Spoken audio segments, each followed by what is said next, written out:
Selamat datang, para pendengar setia kanal Curahan Hati Senja. Kisah hari ini berjudul, Suamiku Berselingkuh. Di hari perceraian, dia memberikan semua harta dan pergi.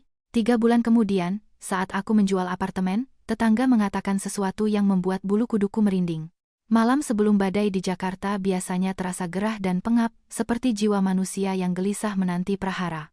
Di luar jendela rumah sakit, awan kelabu perlahan merayap di atas atap-atap gedung. Angin membawa aroma tanah basah dan dedaunan yang baru tersiram hujan. Dalam ritme kehidupan yang seolah tak pernah berhenti ini, di mana semua orang tampak sibuk luar biasa, ada rumah-rumah tangga yang dari luar terlihat begitu harmonis dan mapan. Namun, hanya mereka yang di dalam yang tahu, ketenangan itu terkadang lebih tipis dari selembar kertas. Nama saya Kirana Wijaya, usia saya 34 tahun. Saya seorang dokter bedah di salah satu rumah sakit besar di Jakarta Selatan. Orang bilang, dokter itu hatinya dingin, sudah terbiasa melihat darah dan rasa sakit. Ada benarnya, tapi tidak sepenuhnya. Terbiasa dengan luka orang lain tidak berarti membuat kita kebal terhadap retakan di jiwa sendiri. Suami saya bernama Bima Prasetyo. Dia 2 tahun lebih tua dari saya, seorang pengacara, dan salah satu pendiri sebuah firma hukum di kawasan SCBD. Perawakannya tinggi, bicaranya irit dan terukur. Di mata orang lain, ia adalah sosok yang berwibawa dan dapat diandalkan. Sejak hari pernikahan kami hingga belum lama ini, teman-teman dari kedua belah pihak sering mengucapkan kalimat yang sama, kalian pasangan yang ideal. Yang satu menyelamatkan nyawa, yang satu lagi membela hak dengan hukum. Setiap kali mendengarnya, saya hanya tersenyum. Sejujurnya, pernikahan bukanlah setelan jas yang dibuat khusus. Sesuatu yang terlihat pas di badan, belum tentu nyaman dikenakan seumur hidup. Kami tinggal di sebuah apartemen di kawasan Kebayoran Baru. Tidak terlalu besar, tapi terang, bersih, dan cukup nyaman untuk menjadi tempat pulang setelah hari yang melelahkan. Saya suka dapur yang rapi, vas di meja makan selalu terisi bunga segar, dan kemeja suami sudah disetrika rapi sejak malam sebelumnya. Sementara Bima, ia menyukai segala sesuatu pada tempatnya. Berkas-berkas dokumen, masing-masing di lacinya. Kopi paginya harus dengan sedikit sekali gula. Setelah hidup bersama begitu lama, kami sudah hafal kebiasaan masing-masing. Beberapa hal berjalan dengan sendirinya, tanpa perlu kata-kata. Saya pikir, itulah yang namanya ikatan yang kuat. Malam itu, saya lembur. Saat tiba di rumah, blus saya masih berbau antiseptik. Begitu membuka pintu, saya mendengar suara air di dapur. Bima berdiri membelakangi saya dengan lengan kemeja tergulung, sedang memanaskan soto Betawi yang saya masak tadi pagi. Melihat saya, ia berbalik dan berkata dengan suara datarnya yang khas, "Sudah pulang?" Saya meletakkan tas di kursi, melepas masker, dan menjawab, "Iya, kamu pulang lebih awal hari ini." Dia menarik kursi untuk saya, mengambil mangkuk, dan menuangkan kuah soto. Perhatiannya tidak pernah berlebihan atau manis seperti pria lain, tapi selalu memberi saya rasa aman. Namun, belakangan ini, ada sesuatu yang aneh di antara kami. Bukan pertengkaran, bukan pula cinta yang memudar, melainkan perasaan bahwa raga seseorang ada di sampingmu, tapi jiwanya terasa jauh. Saya baru menyuap beberapa sendok ketika teleponnya berdering. Ia melirik layar, segera menolak panggilan itu, dan meletakkan teleponnya dengan layar menghadap ke bawah.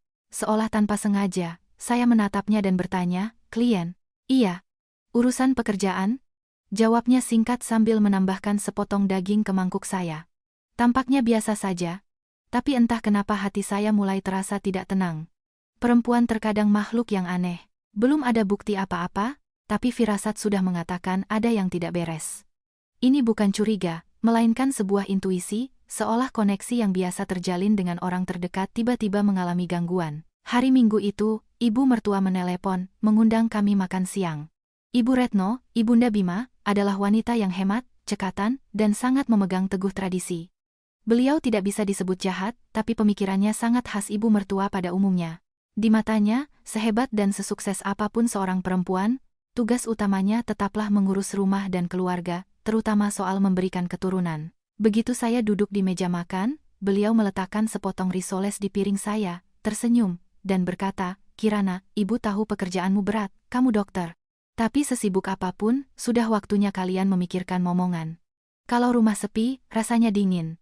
Saya tersenyum lembut. "Iya Bu. Kami sedang merencanakannya." Beliau menghela napas, berbicara dengan nada setengah bercanda, setengah serius. "Merencanakan, nanti keburu tua.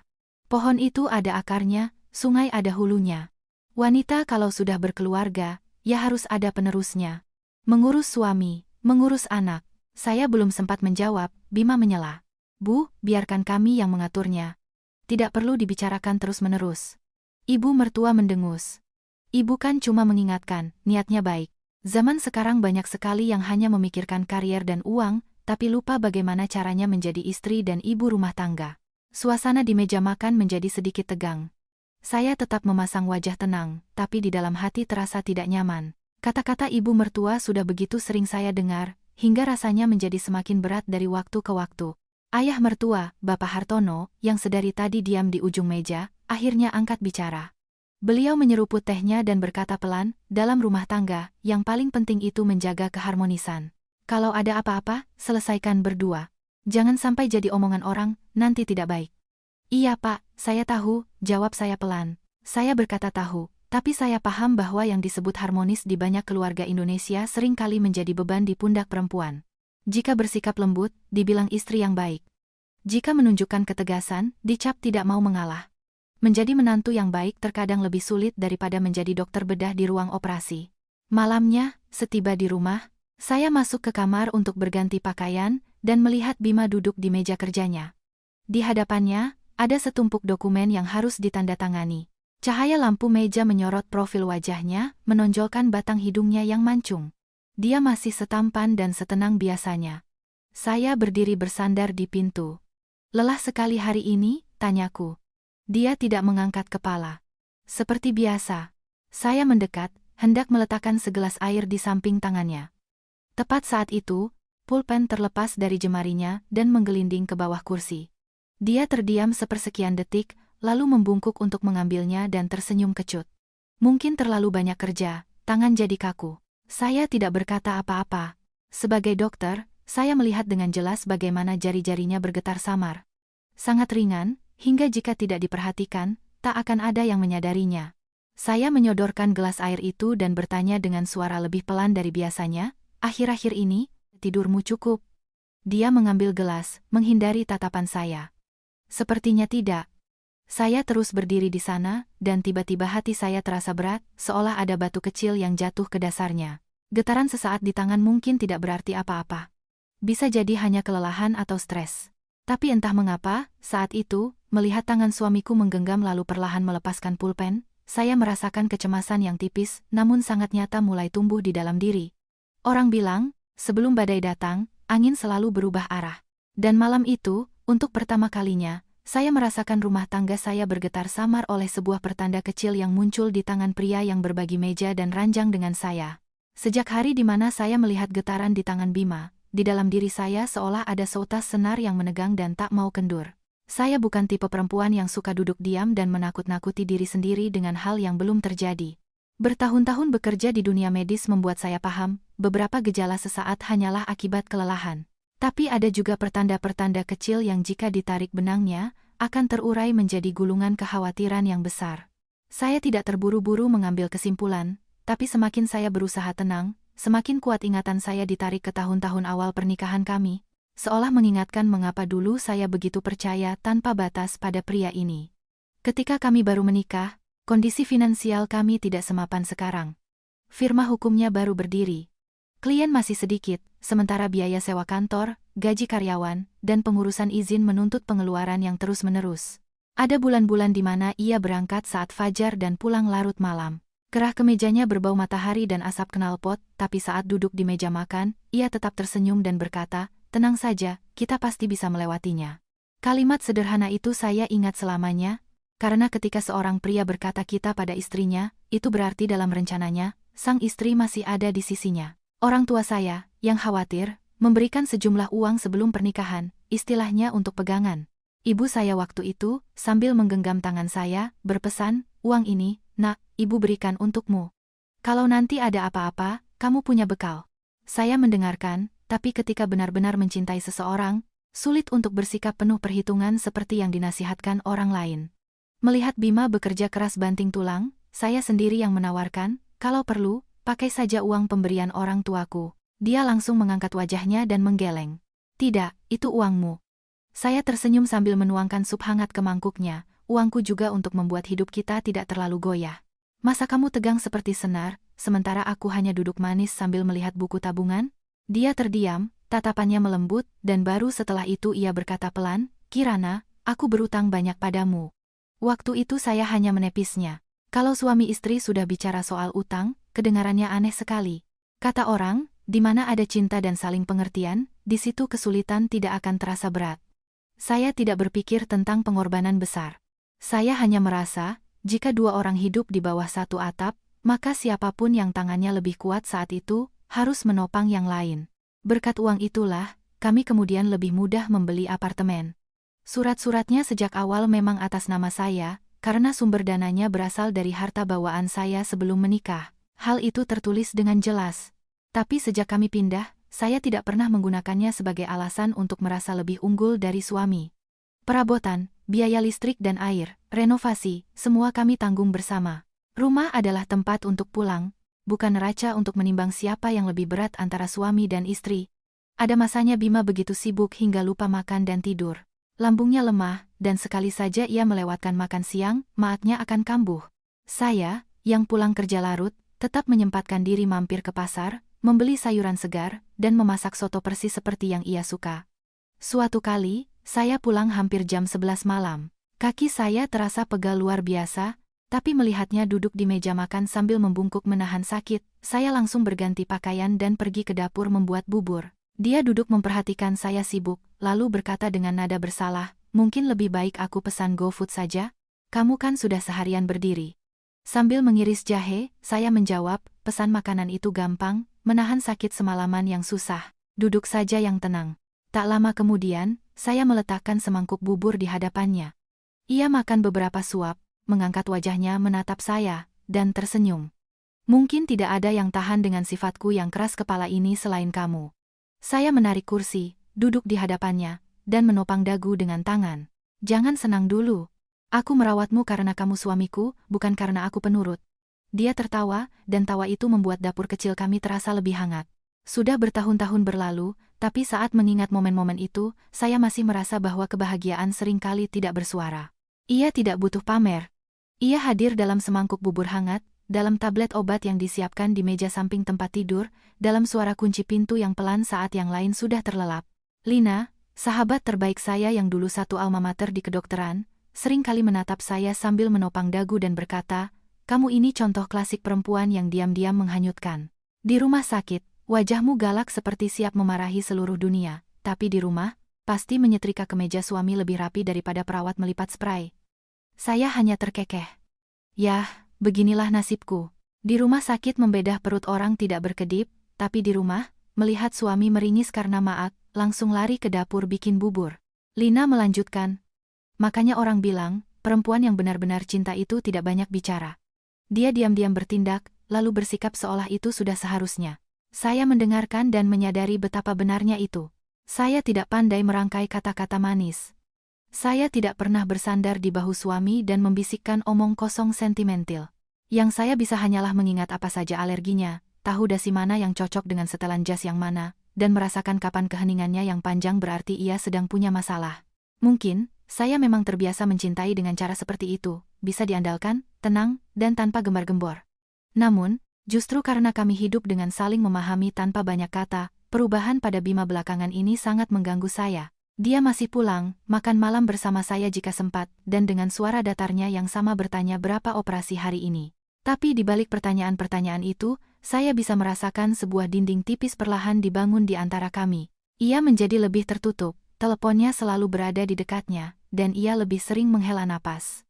Dan yang terpenting, setiap kali saya menatap wajahnya lekat-lekat seolah hendak bertanya sesuatu, ia selalu membuang muka. Malam itu, saat saya sedang merapikan kemejanya di lemari, saya bertanya pelan, Bima, apa ada rahasia yang kamu sembunyikan dariku? Dia sedang duduk di tepi ranjang, melepas jam tangannya. Mendengar pertanyaan saya, ia berhenti sejenak, lalu menjawab, kamu mulai berlebihan lagi. Saya berbalik dan menatapnya. Kalau aku hanya berlebihan, aku tidak akan bertanya. Dia terdiam, lalu berdiri dengan alasan ingin mengambil air minum. Caranya menghindar dari jawaban membuat hati saya terasa dingin. Kesulitan, stres, kelelahan, saya tidak pernah takut pada semua itu. Tapi saya mulai cemas oleh perasaan bahwa pria yang dulu membuka setiap sudut jiwanya untuk saya, kini, saat berdiri di hadapan saya, justru menutup satu persatu pintunya. Orang bilang, keheningan yang ditambah dengan keheningan, lama-kelamaan akan menjadi jurang. Dan jurang itu, sekali terbentuk, tidak akan bergemuruh seperti badai, melainkan mengikis tepiannya secara diam-diam, seperti air pasang yang surut. Pada saat kau menyadarinya, sebagian tepian itu telah runtuh. Setelah pertanyaan langsung saya hanya dijawab Bima dengan menghindar, saya tidak lagi membahasnya. Saya tahu sifatnya. Semakin ditekan, semakin ia akan menutup diri. Dalam rumah tangga, kebenaran tidak selalu bisa didapat dengan interogasi. Terkadang, kau harus mundur selangkah untuk bisa melihat 2 langkah ke depan. Tapi mundur untuk mengamati bukan berarti hati saya menjadi tenang. Saat itu, pekerjaan di rumah sakit sedang padat-padatnya. Pagi-pagi sekali saya sudah berganti pakaian, mengikat rambut, dan menenggak segelas susu sambil berjalan. Terkadang saya pulang saat lampu jalanan sudah menyala, dan kaki terasa berat seolah diikat batu. Urusan Bima juga tidak lebih baik. Firma hukumnya sedang menangani beberapa kasus besar. Dia berangkat pagi dan pulang larut, terus-menerus dalam keadaan tegang. Malam itu, sebuah momen langka, kami makan malam bersama tepat waktu. Saya memasak sesuatu yang sederhana dan biasa kami makan, semur daging dengan kentang, tumis kangkung, dan sop jamur. Uap mengepul dari piring-piring. Dapur diterangi lampu. Dari luar, keluarga kami tidak berbeda dari keluarga mapan lainnya. Hanya saja, orang yang duduk di hadapan saya, pikirannya entah melayang kemana. Bima meraih sepotong kerupuk, dan tiba-tiba tangannya berhenti di udara. Saya melihat dengan jelas pergelangan tangannya bergetar. Kerupuk itu jatuh kembali ke dalam kaleng. Saya meletakkan cangkir dan langsung bertanya, "Ada apa denganmu?" Dia menarik tangannya dan memaksakan senyum. "Tidak apa-apa, hanya kram karena terlalu lama mengetik di komputer." Saya menatap lurus ke tangannya. Kali ini bukan lagi firasat sesaat, getarannya singkat, tapi tidak seperti kesemutan biasa karena lelah. Saya berkata dengan suara tenang, "Bagaimana kalau akhir pekan ini kita periksa kesehatan lengkap?" Dia mengangkat wajahnya, keningnya berkerut. "Kirana, jangan mendramatisir." Sambil tetap tenang, saya menjawab, "Aku tidak mendramatisir. Aku hanya berpikir, kalau ada sesuatu yang tidak normal, lebih baik diperiksa. Sudah kubilang, ini karena kurang tidur." Kurang tidur tidak membuat orang tersandung beberapa kali di tempat datar, dan tangan tidak bergetar seperti itu. Begitu saya mengatakan itu, suasana di meja makan langsung berubah. Bima meletakkan garpu dengan keras di tepi piring. Suaranya terdengar kering dan tajam. "Kamu setiap hari di rumah sakit, dan sekarang di mana-mana kamu melihat penyakit. Aku hanya lelah bekerja." Saya tertegun. Dia jarang sekali meninggikan suaranya seperti itu. Perasaan ditolak saat menunjukkan kekhawatiran yang nyata membuat dada saya sesak. Saya menunduk menatap piring saya dan berkata pelan, "Aku ini istrimu, baru setelah itu dokter. Aku mengatakan ini karena aku khawatir padamu." Dia tidak menjawab. Keheningan itu bukan persetujuan, bukan pula pengakuan bahwa ia salah. Keheningan itu seperti sebuah pintu yang ditutup, tidak keras, tapi tegas. Setelah makan malam, dia yang pertama berdiri dengan alasan harus memeriksa dokumen. Saya duduk sendirian di meja makan yang mulai mendingin. Di luar balkon, hujan turun, tetesannya mengetuk-ngetuk pagar besi. Kata orang, obat pahit itu menyembuhkan, tapi kebenaran menusuk mata. Namun, dalam keluarga, terkadang kebenaran itu bahkan belum sempat diucapkan, tapi sudah dihindari. Akhir pekan, ibu mertua menelepon, mengundang kami makan siang. Suara Ibu Retno di telepon seperti biasa, nyaring. "Hari Minggu datang lebih awal, ya. Ibu mau bikin ayam bakar, biar kalian ada tenaga. Terutama Kirana, dia itu terlalu memforsir diri dengan pekerjaan." "Lihat, pucat begitu." Saya menjawab baik dan menutup telepon. Mendengar perhatian mertua memang menyenangkan, tapi saya tahu, di balik makan siang itu, pembicaraan pada akhirnya akan kembali ke soal anak. Orang dewasa terkadang tulus mencintai dan khawatir, tapi kekhawatiran mereka tanpa sadar berubah menjadi tekanan. Seperti yang saya duga, begitu kami duduk di meja makan, Ibu Retno meletakkan sepotong paha ayam di piring saya dan berkata, "Kirana, seorang wanita punya profesi yang bagus itu luar biasa, tapi supaya rumah terasa hangat, perlu ada suara anak-anak. Ibu sudah bilang berkali-kali, jangan ditunda-tunda." Saya belum sempat menemukan kata-kata yang pas, ayah mertua menambahkan dengan perlahan, "Urusan keluarga itu harus dijalankan dengan semestinya. Kalau orang luar melihat suami istri baik-baik saja, orang tua juga ikut senang." Saya tersenyum karena sopan santun, tapi jari jemari saya mencengkeram garpu lebih erat. Sementara seluruh keluarga membicarakan anak, pikiran saya hanya tertuju pada pergelangan tangan suami yang bergetar, langkahnya yang kadang goyah, dan tatapannya yang selalu menghindar setiap kali saya menyinggung soal pemeriksaan. Saya menoleh ke arah Bima dan dengan lembut, seolah berusaha menariknya ke pihak saya berkata, mungkin minggu depan kita periksa saja, ya? Sekalian kita berdua medical check-up lengkap, biar tenang. Mendengar kata-kata itu, wajahnya langsung muram. Ia meletakkan piringnya dan berkata dengan ketus, bisakah kamu makan dengan tenang? Kenapa semua harus dibicarakan di meja makan? Ibu mertua menatap kami dengan bingung. Bima, memangnya kesehatanmu kenapa? Dia mengerutkan kening dan tersenyum kecut. Tidak ada apa-apa, Bu. Cuma kalau di rumah ada dokter, semua orang mau diobati. Kalimat itu, yang terdengar seperti lelucon, terasa pahit di telinga saya. Ibu mertua tersenyum mencoba menengahi. Wajar istri khawatir sama suami. Tapi laki-laki itu lelah bekerja, kalau di rumah ditanya-tanyai terus, ya jadi marah. Kamu harus lebih sabar, nak, supaya rumah tangga adem. Saya menelan ludah yang terasa mengganjal di tenggorokan. Terkadang, sebagai menantu, bahkan ketika kau bicara karena khawatir, itu dianggap sebagai omelan. Saya tidak membantah lagi, hanya diam-diam melanjutkan makan, sadar bahwa perdebatan di meja makan saat ini tidak akan menyelesaikan apa-apa. Malamnya, dalam perjalanan pulang, dari tempat parkir menuju lobi apartemen, Bima berjalan setengah langkah di depan saya. Di sana hanya ada 3 anak tangga yang setiap hari kami lewati. Tapi di anak tangga terakhir, kakinya terpeleset, dan ia terhuyung seolah menginjak ruang kosong. Saya terkejut, bergegas maju, dan memegang sikunya. Dia menegakkan badan dan dengan kasar menepis tangan saya. Sudah kubilang, aku baik-baik saja. Saya menatapnya, kali ini tidak bisa lagi menahan diri. Apanya yang baik-baik saja? Kamu pikir aku buta atau tidak mengerti apa-apa? Dia berbalik, matanya menggelap, suaranya menjadi pelan tapi tajam. Kirana, aku sangat lelah. Tolong, hentikan. Kata-kata itu seperti siraman air es. Saya membeku selama beberapa detik, tangan saya masih terulur di udara. Pria di hadapan saya adalah suami saya, wajah yang sama, suara yang sama. Tapi caranya menolak perhatian saya terasa begitu asing, hingga saya merasa seperti orang lain. Malam itu, saat ia masuk ke ruang kerja, saya berdiri sendirian di balkon, menatap arus mobil di bawah. Kota ini begitu besar, dan setiap orang punya urusan, rahasia, dan penderitaannya masing-masing. Dan untuk pertama kalinya selama kami hidup bersama, saya merasa tidak berdaya di hadapan pria yang tidur seranjang dengan saya. Sebagai seorang dokter, saya paham bahwa kesimpulan tidak bisa ditarik dari beberapa gejala yang terpisah-pisah. Tapi sebagai seorang istri, saya tahu hal lain, intuisi tidak lahir dari ruang hampa. Ia adalah hasil dari setiap makan malam bersama, setiap tatapan, setiap langkah dari orang yang hidup bersamamu. Dan malam itu, mengingat langkahnya yang goyah di anak tangga dan gerakan kesal saat ia menepis tangan saya sadar bahwa saya tidak punya kekuatan lagi untuk menenangkan diri sendiri. Beberapa hari setelah Bima marah-marah di anak tangga, saya tidak lagi mengangkat topik pemeriksaan kesehatan. Bukan karena saya berhenti khawatir, melainkan karena saya sadar, pada saat itu, semua pembicaraan menjadi sia-sia. Dia telah membangun sebuah dinding di sekelilingnya, dan semakin cepat sebuah dinding dibangun, semakin serius apa yang disembunyikan di baliknya.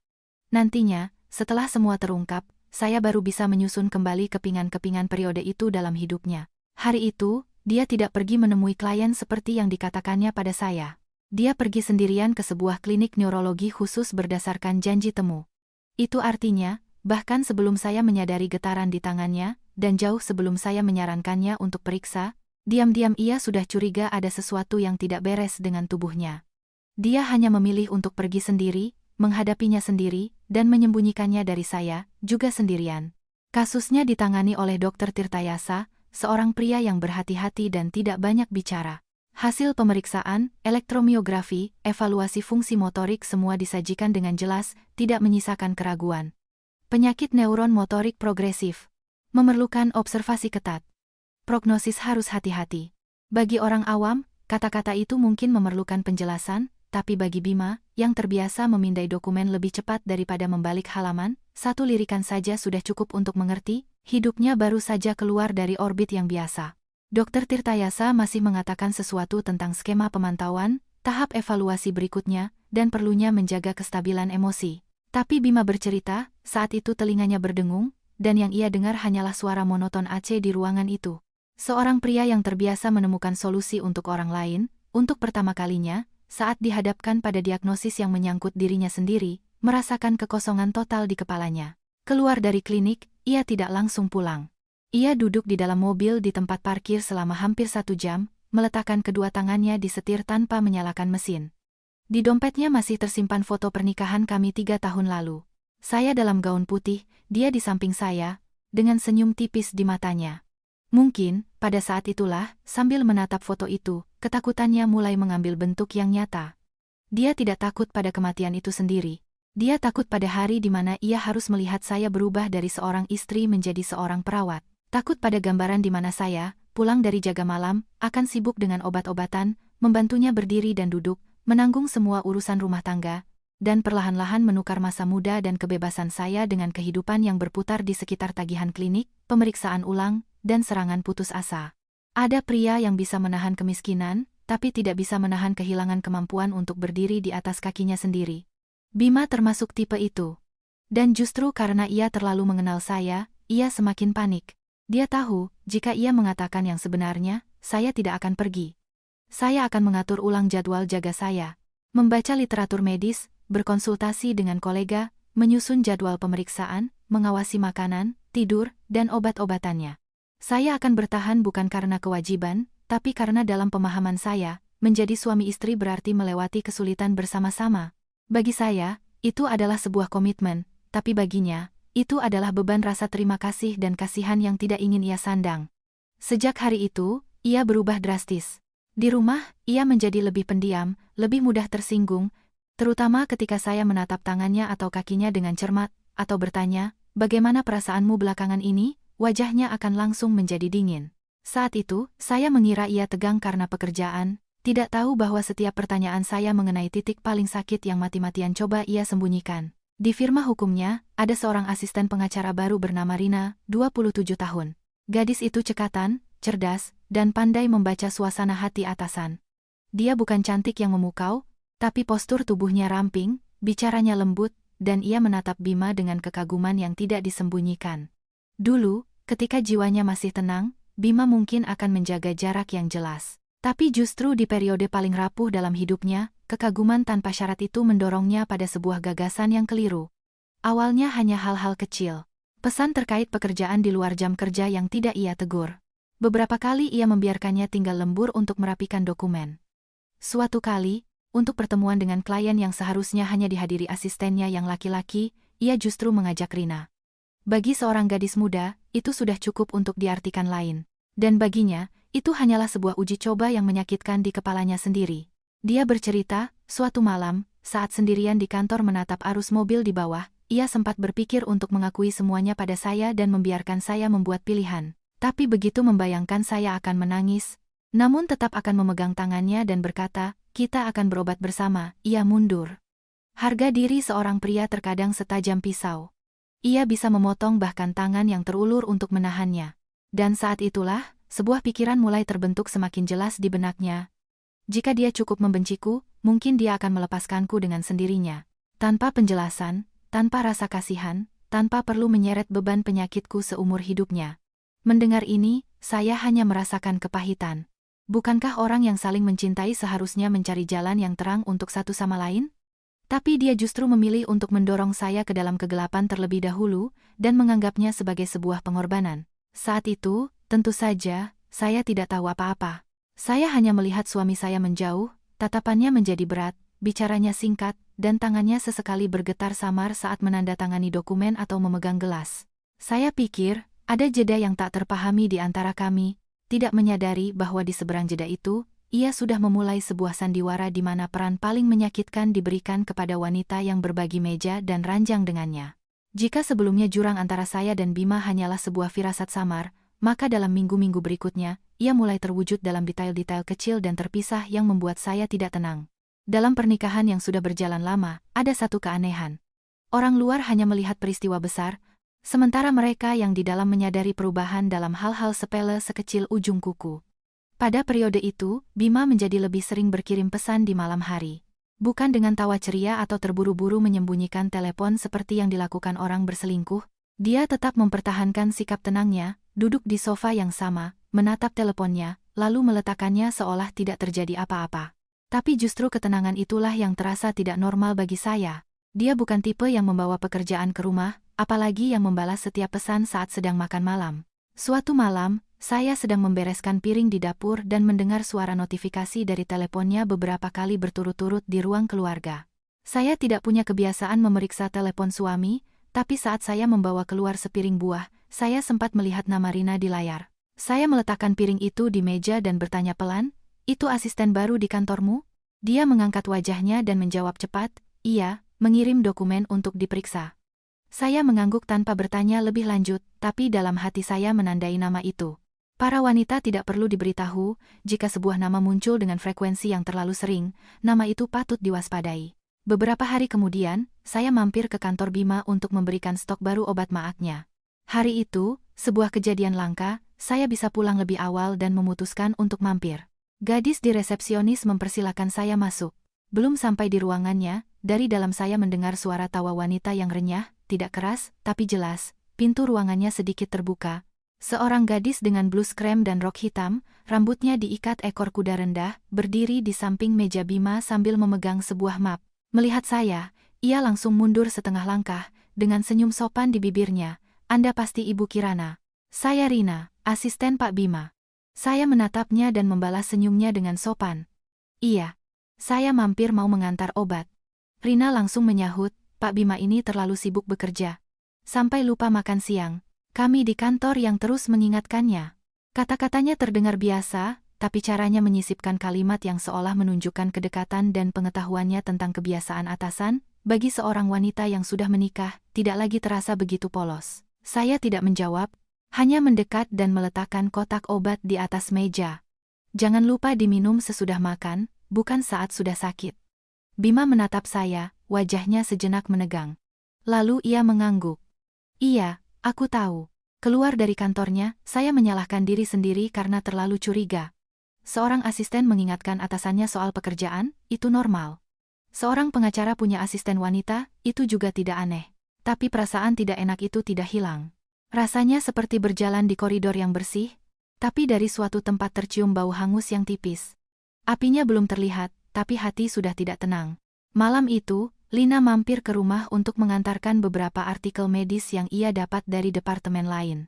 Kami duduk di meja makan, minum teh, dan mengobrol tentang hal-hal sepele. Tanpa sadar, saya menyinggung soal asisten itu.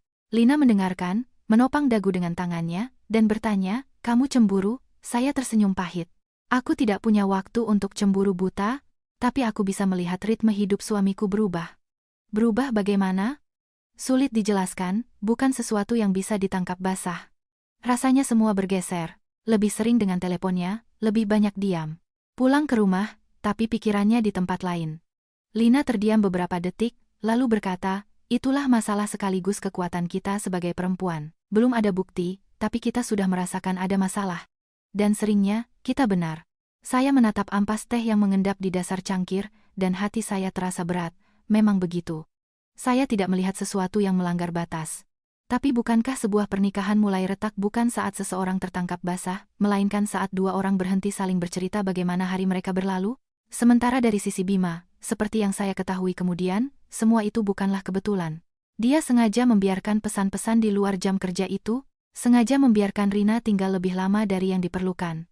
Suatu kali ia bahkan mengajaknya ke pertemuan klien, padahal untuk kasus itu, ia dan seorang kolega prianya sudah cukup. Dia tidak menyentuhnya, tidak mengucapkan kata cinta, tapi ia melonggarkan batas-batas secukupnya agar dari luar terlihat ambigu. Rina, tentu saja, senang-senang saja. Dia masih muda, dan perhatian dari pria sukses membuatnya tersanjung. Setiap kalimat singkat dari Bima bisa ia tafsirkan sebagai perhatian. Setiap perjalanan dinas bersama ia anggap sebagai langkah menuju kedekatan. Kebodohan masa muda seringkali terletak pada ketidakmampuan membedakan kapan kau sedang dimanfaatkan dan kapan kau sedang dipilih. Suatu kali, sekitar jam 11 malam, saya sedang melipat pakaian saat pintu terbuka. Bima pulang lebih larut dari biasanya. Begitu masuk, ia melepas dasi dan memijat pelipisnya. Saya mencium bau kopi yang tertinggal di jasnya. "Kamu sudah makan?" tanya saya. "Sudah, tadi di jalan." "Pertemuan dengan klien lagi?" Dia mengangguk singkat. "Iya." Saya mendekat dan mengambil tas kerjanya. Tepat saat ia membungkuk untuk melepas sepatu, dari saku jasnya terjatuh sebuah struk parkir dari restoran di tepi laut kawasan Ancol. Saya memungutnya dan, sambil melirik, bertanya secara otomatis, "Kalian bertemu di sini hari ini?" Dia merebut kertas itu dari tangan saya, cepat, tapi dengan nada suara yang tetap tenang. "Iya, klien yang memilih tempat itu." Saya terdiam. Hanya sebuah struk, tidak membuktikan apa-apa. Tapi yang membuat saya terganggu bukan itu, melainkan caranya merebut kertas itu dari tangan saya, seolah takut saya akan melihatnya lebih teliti. Refleks itu tidak seperti suami saya yang dulu. Malam itu, dia lama sekali di kamar mandi. Saya duduk di ranjang, menatap kegelapan di luar jendela, teringat sebuah pepatah lama. Di mana ada kesederhanaan, di situ ada 100 malaikat. Di mana ada kerumitan, di situ tak ada satupun. Dalam kehidupan bersama, hal yang paling menakutkan bukanlah cinta yang hilang dalam semalam, melainkan saat orang mulai menyembunyikan hal-hal kecil dari satu sama lain. Hal-hal kecil itu menumpuk, dan suatu hari berubah menjadi bayangan besar yang membentang di antara mereka. Ketika ia berbaring di ranjang, saya berbalik dan bertanya pelan, "Bima, apa pekerjaan di kantormu memang sebanyak itu, atau kamu hanya mencoba menghindariku?" Dia berbaring membelakangi saya, dan baru setelah beberapa detik menjawab, "Berhentilah berlebihan." Saya mendengar kata-kata itu, dan rasa dingin menjalari tubuh saya. Bukan karena ia mengatakannya dengan kasar, tapi karena saya sadar, sejak saat seseorang mulai menggunakan kalimat "berhentilah berlebihan" untuk membungkam perasaan orang lain, di antara mereka sudah tidak ada lagi kejujuran yang sama. Setelah pertanyaan langsung saya hanya dijawab Bima dengan kalimat "berhentilah berlebihan." Sebuah keheningan yang aneh menyelimuti rumah kami. Ini tidak seperti pertengkaran terbuka. Dia tetap pergi bekerja, saya tetap jaga di rumah sakit. Pagi hari, saya masih menyiapkan segelas air hangat di dekat tempatnya memakai sepatu. Malam hari, saya bertanya apakah ia akan makan malam di rumah. Semua kebiasaan tetap berjalan, hanya saja kehangatan di dalamnya terasa jauh berkurang. Dan tepat di saat itu, ibu mertua menelepon lagi. Suara Ibu Retno di telepon terdengar nyaring. "Hari Minggu datang lebih awal, ya. Ibu mau masak ayam bakar sama sambal. Nanti Tante Vera dan Om Budi juga datang. Sudah lama kita tidak kumpul-kumpul." Saya menjawab baik dan melirik Bima yang sedang duduk di meja kerjanya. Dia mendengar sekilas dan hanya mengangguk. Anggukannya belakangan ini menjadi sesingkat dan seketus hal-hal lainnya, seolah ia hanya sedang menjalankan kewajiban. Hari Minggu itu, Jakarta terasa sangat panas, meskipun awan sudah mulai menggumpal di luar balkon. Begitu saya masuk ke rumah mertua, saya mendengar suara Ibu Retno dari dapur. "Kirana sudah datang, ayo cuci tangan. Ibu hari ini masak sop buntut juga." Perempuan di atas 30 tahun harus menjaga kesehatan, biar tenaganya cukup untuk segalanya. Setiap kalimatnya seolah diucapkan sambil lalu, tapi jika dirangkai, pesannya jelas. Saya menggantungkan tas di kursi dan tersenyum sopan. "Iya Bu, saya tahu." Di meja makan kali ini ramai, Tante Vera, adik dari ayah mertua, duduk di sebelah Ibu Retno dan sambil memuji masakan saya, ia menambahkan dengan senyum, "Jago masak si jago, tapi untuk kebahagiaan di rumah tetap butuh anak." Apa enaknya suami istri pulang ke rumah yang sepi? Ibu mertua, menyambar ucapannya, melanjutkan, "Nah, lihat kan, tantemu benar. Kirana, ibu tahu pekerjaanmu berat, tapi usia wanita itu ada batasnya. Kalau terus-menerus memikirkan pekerjaan, nanti saat ingin, sudah terlambat." Saya belum sempat berkata apa-apa ketika Bapak Hartono perlahan meletakkan cangkirnya. "Anak itu bukan hanya urusan pribadi kalian. Ini masalah kelangsungan keluarga, masalah penghormatan pada orang tua." Saya duduk di meja itu, dada saya terasa seperti ditindih batu. Dulu, mungkin saya akan berusaha mencairkan suasana. Tapi sekarang, di kepala saya hanya ada pergelangan tangan suami yang bergetar, tatapannya yang menghindar, dan langkahnya yang goyah. Semua orang mendesak saya memikirkan anak, sementara saya takut pria di samping saya punya masalah kesehatan serius yang terus-menerus ia hindari. Saya menoleh ke Bima dan, dengan suara selembut mungkin, berkata, "Mungkin minggu ini kita periksa kesehatan lengkap saja, ya? Biar tenang, nanti kita bisa lihat kelanjutannya." Dia sedang mengambil lauk, tapi tiba-tiba berhenti. Wajahnya langsung muram. "Kirana, bisakah kamu berhenti?" Saya menatap lurus ke matanya. "Aku hanya ingin yang terbaik untukmu. Aku selalu ingin yang terbaik untukmu." Dia tersenyum kecut. Tapi tidak semua hal harus dibicarakan di meja makan. Suasana di meja makan membeku. Tante Vera menatap bergantian dari ibu mertua ke kami. Ibu Retno mengerutkan kening. Ada apa? Kalau Kirana bilang harus periksa, ya periksa saja. Laki-laki kalau sakit ya harus berobat. Apa salahnya? Bima meletakkan garpunya. Suaranya menjadi keras. Aku tidak sakit, hentikan semua ini. Mendengar itu, saya merasa marah sekaligus cemas. Saya menarik napas dalam-dalam, tidak ingin berdebat di depan semua orang, tapi tetap berkata dengan jelas, kalau kamu tidak mau diperiksa, aku tidak bisa tenang. Aku hidup denganmu setiap hari, dan aku melihat kamu berubah.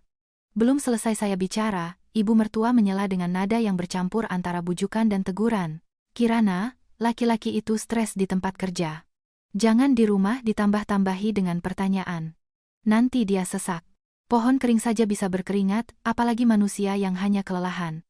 Kalau kamu terus menekannya, siapapun akan marah. Kalimat itu, yang seolah diucapkan untuk meredakan situasi, justru melukai saya. Ternyata, di mata orang tua, kekhawatiran seorang menantu hanyalah bahan omelan. Saya terdiam. Ujung-ujung jari saya mencengkeram garpu hingga terasa sakit. Sisa makan siang itu berlalu dalam keheningan yang tegang. Kerabat-kerabat dengan canggung mencoba membuka obrolan tentang topik lain untuk mencairkan suasana, tapi semua tahu, makan siang itu sudah hancur. Dalam perjalanan pulang, saat mobil kami melintasi jembatan layang, cahaya lampu jalanan membentuk garis-garis kuning di kaca depan. Saya duduk di kursi penumpang, menatap lurus ke depan, dan berkata tanpa basa-basi, Bima, aku bicara untuk terakhir kalinya. Minggu ini, kamu harus pergi bersamaku untuk pemeriksaan. Dia tidak mengalihkan pandangannya dari jalan. Rahangnya mengeras. Sudah kubilang, aku baik-baik saja. Baik-baik saja tapi tanganmu gemetar, jalanmu tidak stabil, dan wajahmu selalu lelah. Kamu pikir aku tidak melihat?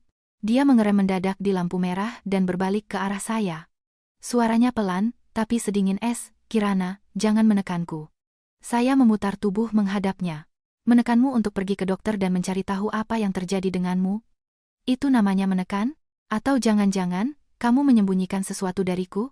Setelah pertanyaan itu, dia terdiam. Lampu lalu lintas berganti dari merah ke kuning, lalu hijau. Baru setelah mobil-mobil di belakang mulai membunyikan klakson, dia tersadar dan kembali melaju. Sampai di rumah, mobil dipenuhi keheningan yang begitu menyesakkan hingga sulit bernapas. Setibanya di apartemen, ia melepas sepatu dan langsung masuk ke ruang kerja. Saya berdiri di ambang pintu dan melihatnya lama menatap layar teleponnya. Sesaat kemudian, layar itu menyala. Ia menatap jari-jarinya, terdiam sejenak, lalu mengetik sesuatu dengan cepat. Saya tidak melihat apa yang ia ketik, tapi ekspresi wajahnya saat itu bukan lagi kesal, melainkan dingin dan penuh tekad. Malam itu, saya berbaring di ranjang tapi tidak bisa tidur. Di kepala saya hanya ada satu pikiran, aku harus, dengan cara apapun, membawanya untuk periksa. Jika ada penyakit, kita akan berobat. Jika ada masalah, kita akan bicara. Jika dalam sebuah keluarga salah satu duduk dalam kegelapan sementara yang lain mencoba menebak-nebak apa yang terjadi, rumah itu cepat atau lambat akan runtuh. Sementara Bima, saya tidak tahu, bahwa di malam yang sama, ia mengirim pesan kepada dokternya, seorang ahli saraf, mengonfirmasi bahwa istrinya boleh datang dan mengambil hasil pemeriksaan ulangnya pada hari yang ditentukan. Saat itu, saya berpikir sedang berusaha menyelamatkan kejujuran di rumah kami. Saya tidak tahu bahwa dari pihaknya, keputusan sudah dibuat, sebuah keputusan yang cepat, dingin, dan kejam, yang tidak hanya akan menghancurkan pernikahan kami, tapi juga kepercayaan antara dua orang yang pernah menjadi yang terdekat bagi satu sama lain. Pagi itu, saya sedang berada di ruang dokter, bersiap untuk memulai giliran jaga, ketika telepon berdering. Itu Bima. Suaranya di seberang sana terdengar datar, tapi jika didengarkan baik-baik, ada semacam beban di dalamnya. Kirana, hari ini aku ada jadwal pemeriksaan ulang, tapi ada pertemuan mendadak dengan klien. Bisakah kamu mampir ke klinik di pusat kota dan mengambil hasilnya? Saya terdiam sejenak. Pemeriksaan ulang? Jadi, dia sudah pergi ke dokter tanpa memberitahuku. Rasa sakit karena dikhianati menusuk dada, tapi kekhawatiran akan kesehatannya segera mengalahkan segalanya. Kenapa kamu tidak bilang dari awal? Dia terdiam beberapa detik, lalu menjawab singkat, kukira tidak ada yang serius. Tolong ambilkan, ya. Dokternya sudah tahu. Saya memejamkan mata sejenak, mencoba menelan perasaan bahwa ada sesuatu yang disembunyikan dari saya. Baik, aku akan ke sana. Setelah menutup telepon, saya masih lama berdiri di depan loker. Dari luar, mungkin terlihat seperti seorang dokter yang sedang merapikan kerah jasnya. Tapi saat itu, di dalam diri saya, berbagai emosi berkecamuk.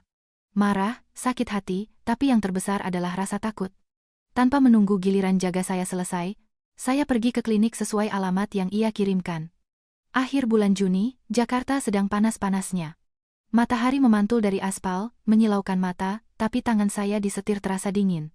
Saya menuju resepsionis, menyebutkan nama Bima, dan diarahkan ke lantai 3 untuk mengambil hasil. Semuanya berjalan begitu lancar, hingga saya sadar, dia telah mengaturnya. Itu artinya, dia sudah mengantisipasi bahwa saya akan tahu, tapi ia tidak ingin saya tahu darinya. Sebuah amplop diserahkan oleh seorang perawat muda. Dia berkata dengan sopan, "Dokter berpesan, jika ibu datang, bisa langsung membaca hasilnya dan mengatur jadwal untuk rawat inap secepatnya untuk pemeriksaan lebih lanjut." Saya mengambil amplop itu, dan bulu kuduk saya merinding. Satu kalimat itu saja sudah cukup untuk membuat saya mengerti, ini bukan sekadar kurang tidur atau kelelahan. Saya tidak membuka amplop itu di ruangan, melainkan keluar ke koridor, di mana ada beberapa kursi plastik berjejer di dekat dinding. Di luar jendela, langit cerah bermandikan cahaya matahari. Di halaman rumah sakit di bawah, orang-orang lalu lalang. Pemandangan yang biasa bagi saya, tapi hari itu, segalanya terasa begitu jauh. Saya mengeluarkan lembaran hasil pemeriksaan. Istilah-istilah medis, angka, dan kesimpulan. Saya hanya butuh membaca beberapa baris untuk membuat jantung saya serasa jatuh. Saya membacanya lagi, lebih pelan, lebih teliti. Kali ini dari sudut pandang seorang dokter. Tapi semakin saya membaca, semakin sedikit alasan yang saya temukan untuk menenangkan diri. Penyakit neuron motorik progresif. Saya duduk membeku. Kami, para dokter, diajarkan untuk tetap tenang di hadapan berita buruk, menganalisis setiap langkah, dan menyingkirkan kemungkinan kesalahan sebelum membiarkan emosi mengambil alih. Hari itu, saya mencoba melakukan hal yang sama. Saya membolak-balik halaman, membaca setiap baris, melihat rekomendasi untuk pemeriksaan lanjutan, dan catatan memerlukan observasi ketat. Tapi entah saya membacanya sebagai dokter atau sebagai istri, kebenarannya tetap sama. Tak lama kemudian, Dr. Tirtayasa lewat. Ia mengenali saya dari data di rekam medis. Ia berhenti dan bertanya dengan ramah, "Anda istri dari Bapak Bima Prasetyo?" Saya secara refleks berdiri dan mengangguk. "Iya, saya Kirana Wijaya." Dia melirik hasil di tangan saya dan berkata pelan, "Masih terlalu dini untuk menyimpulkan yang terburuk, tapi kondisi suami Anda tidak sederhana. Beliau harus segera menjalani pemeriksaan mendalam. Yang terpenting sekarang adalah dukungan keluarga dan menjaga kestabilan emosinya." Kata dukungan menusuk telinga saya seperti pisau tajam. Saya mengajukan beberapa pertanyaan profesional lagi, berusaha agar suara saya tidak bergetar. Sebagai dokter, saya tahu apa yang harus ditanyakan, tapi sebagai istri, setiap jawaban yang saya terima terasa seperti pukulan palu di dada. Dr. Tirtayasa pergi. Saya kembali duduk di kursi. Lembaran kertas itu tergeletak di pangkuan saya. Koridor rumah sakit, tempat yang saya lewati setiap hari, tapi hari itu, waktu seolah melambat untuk saya. Saya tidak menangis. Mungkin karena syok, air mata belum sempat muncul. Di kepala saya hanya ada satu pikiran jernih. Bagaimana nanti malam aku harus menyampaikan ini pada Bima agar dia tidak hancur? Bagaimana mengatur ulang jadwal kerjaku? Dengan ahli saraf mana lagi harus berkonsultasi? Bagaimana merencanakan pengobatan, nutrisi, rehabilitasi, dan kunjungan ulang? Bagaimana mempersiapkan kedua keluarga agar tidak panik? Sambil memikirkan itu, saya memahami diri saya lebih baik dari sebelumnya. Jika ada yang bertanya saat itu apakah saya ingin pergi, jawabannya adalah tidak. Saya bahkan tidak berpikir untuk berpaling. Hal pertama yang muncul di benak saya adalah bagaimana melewati ini bersama suami. Saya melipat hasil pemeriksaan itu dengan rapi dan menyimpannya jauh di dalam tas. Sebelum pergi, saya mampir ke kantin di lantai dasar dan membeli semangkuk sop ayam dan beberapa buah. Bima belakangan ini nafsu makannya buruk, dan jika terlalu lama lapar, maagnya akan kambuh. Sakit atau tidak, kebiasaan saya merawat suami saat itu masih melekat. Selama perjalanan pulang, matahari masih bersinar terang, tapi hati saya terasa berat seperti ditindih batu. Saya banyak berpikir bahwa nanti malam, meskipun ia telah menyembunyikan kebenarannya dari saya tidak akan membuat keributan. Saya akan duduk dan berbicara dengannya dengan tenang. Saya akan memberitahunya bahwa penyakit bisa diobati, dan kesulitan akan kita lewati bersama. Bahwa suami dan istri punya komitmen dan ikatan yang dalam, dan di saat-saat seperti ini, mereka harus saling berpegangan lebih erat, bukan saling melepaskan.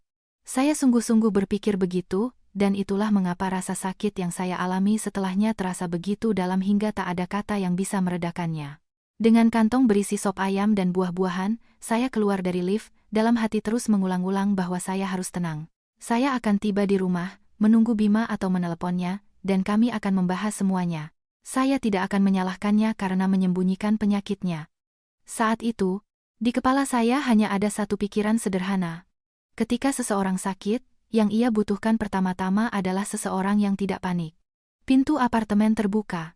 Di dalam sunyi, saya meletakkan kantong belanjaan di meja dapur, berganti sandal rumah, dan seperti biasa, berjalan ke ruang keluarga. Telepon Bima tergeletak di meja kopi, dan tepat saat itu, layarnya menyala.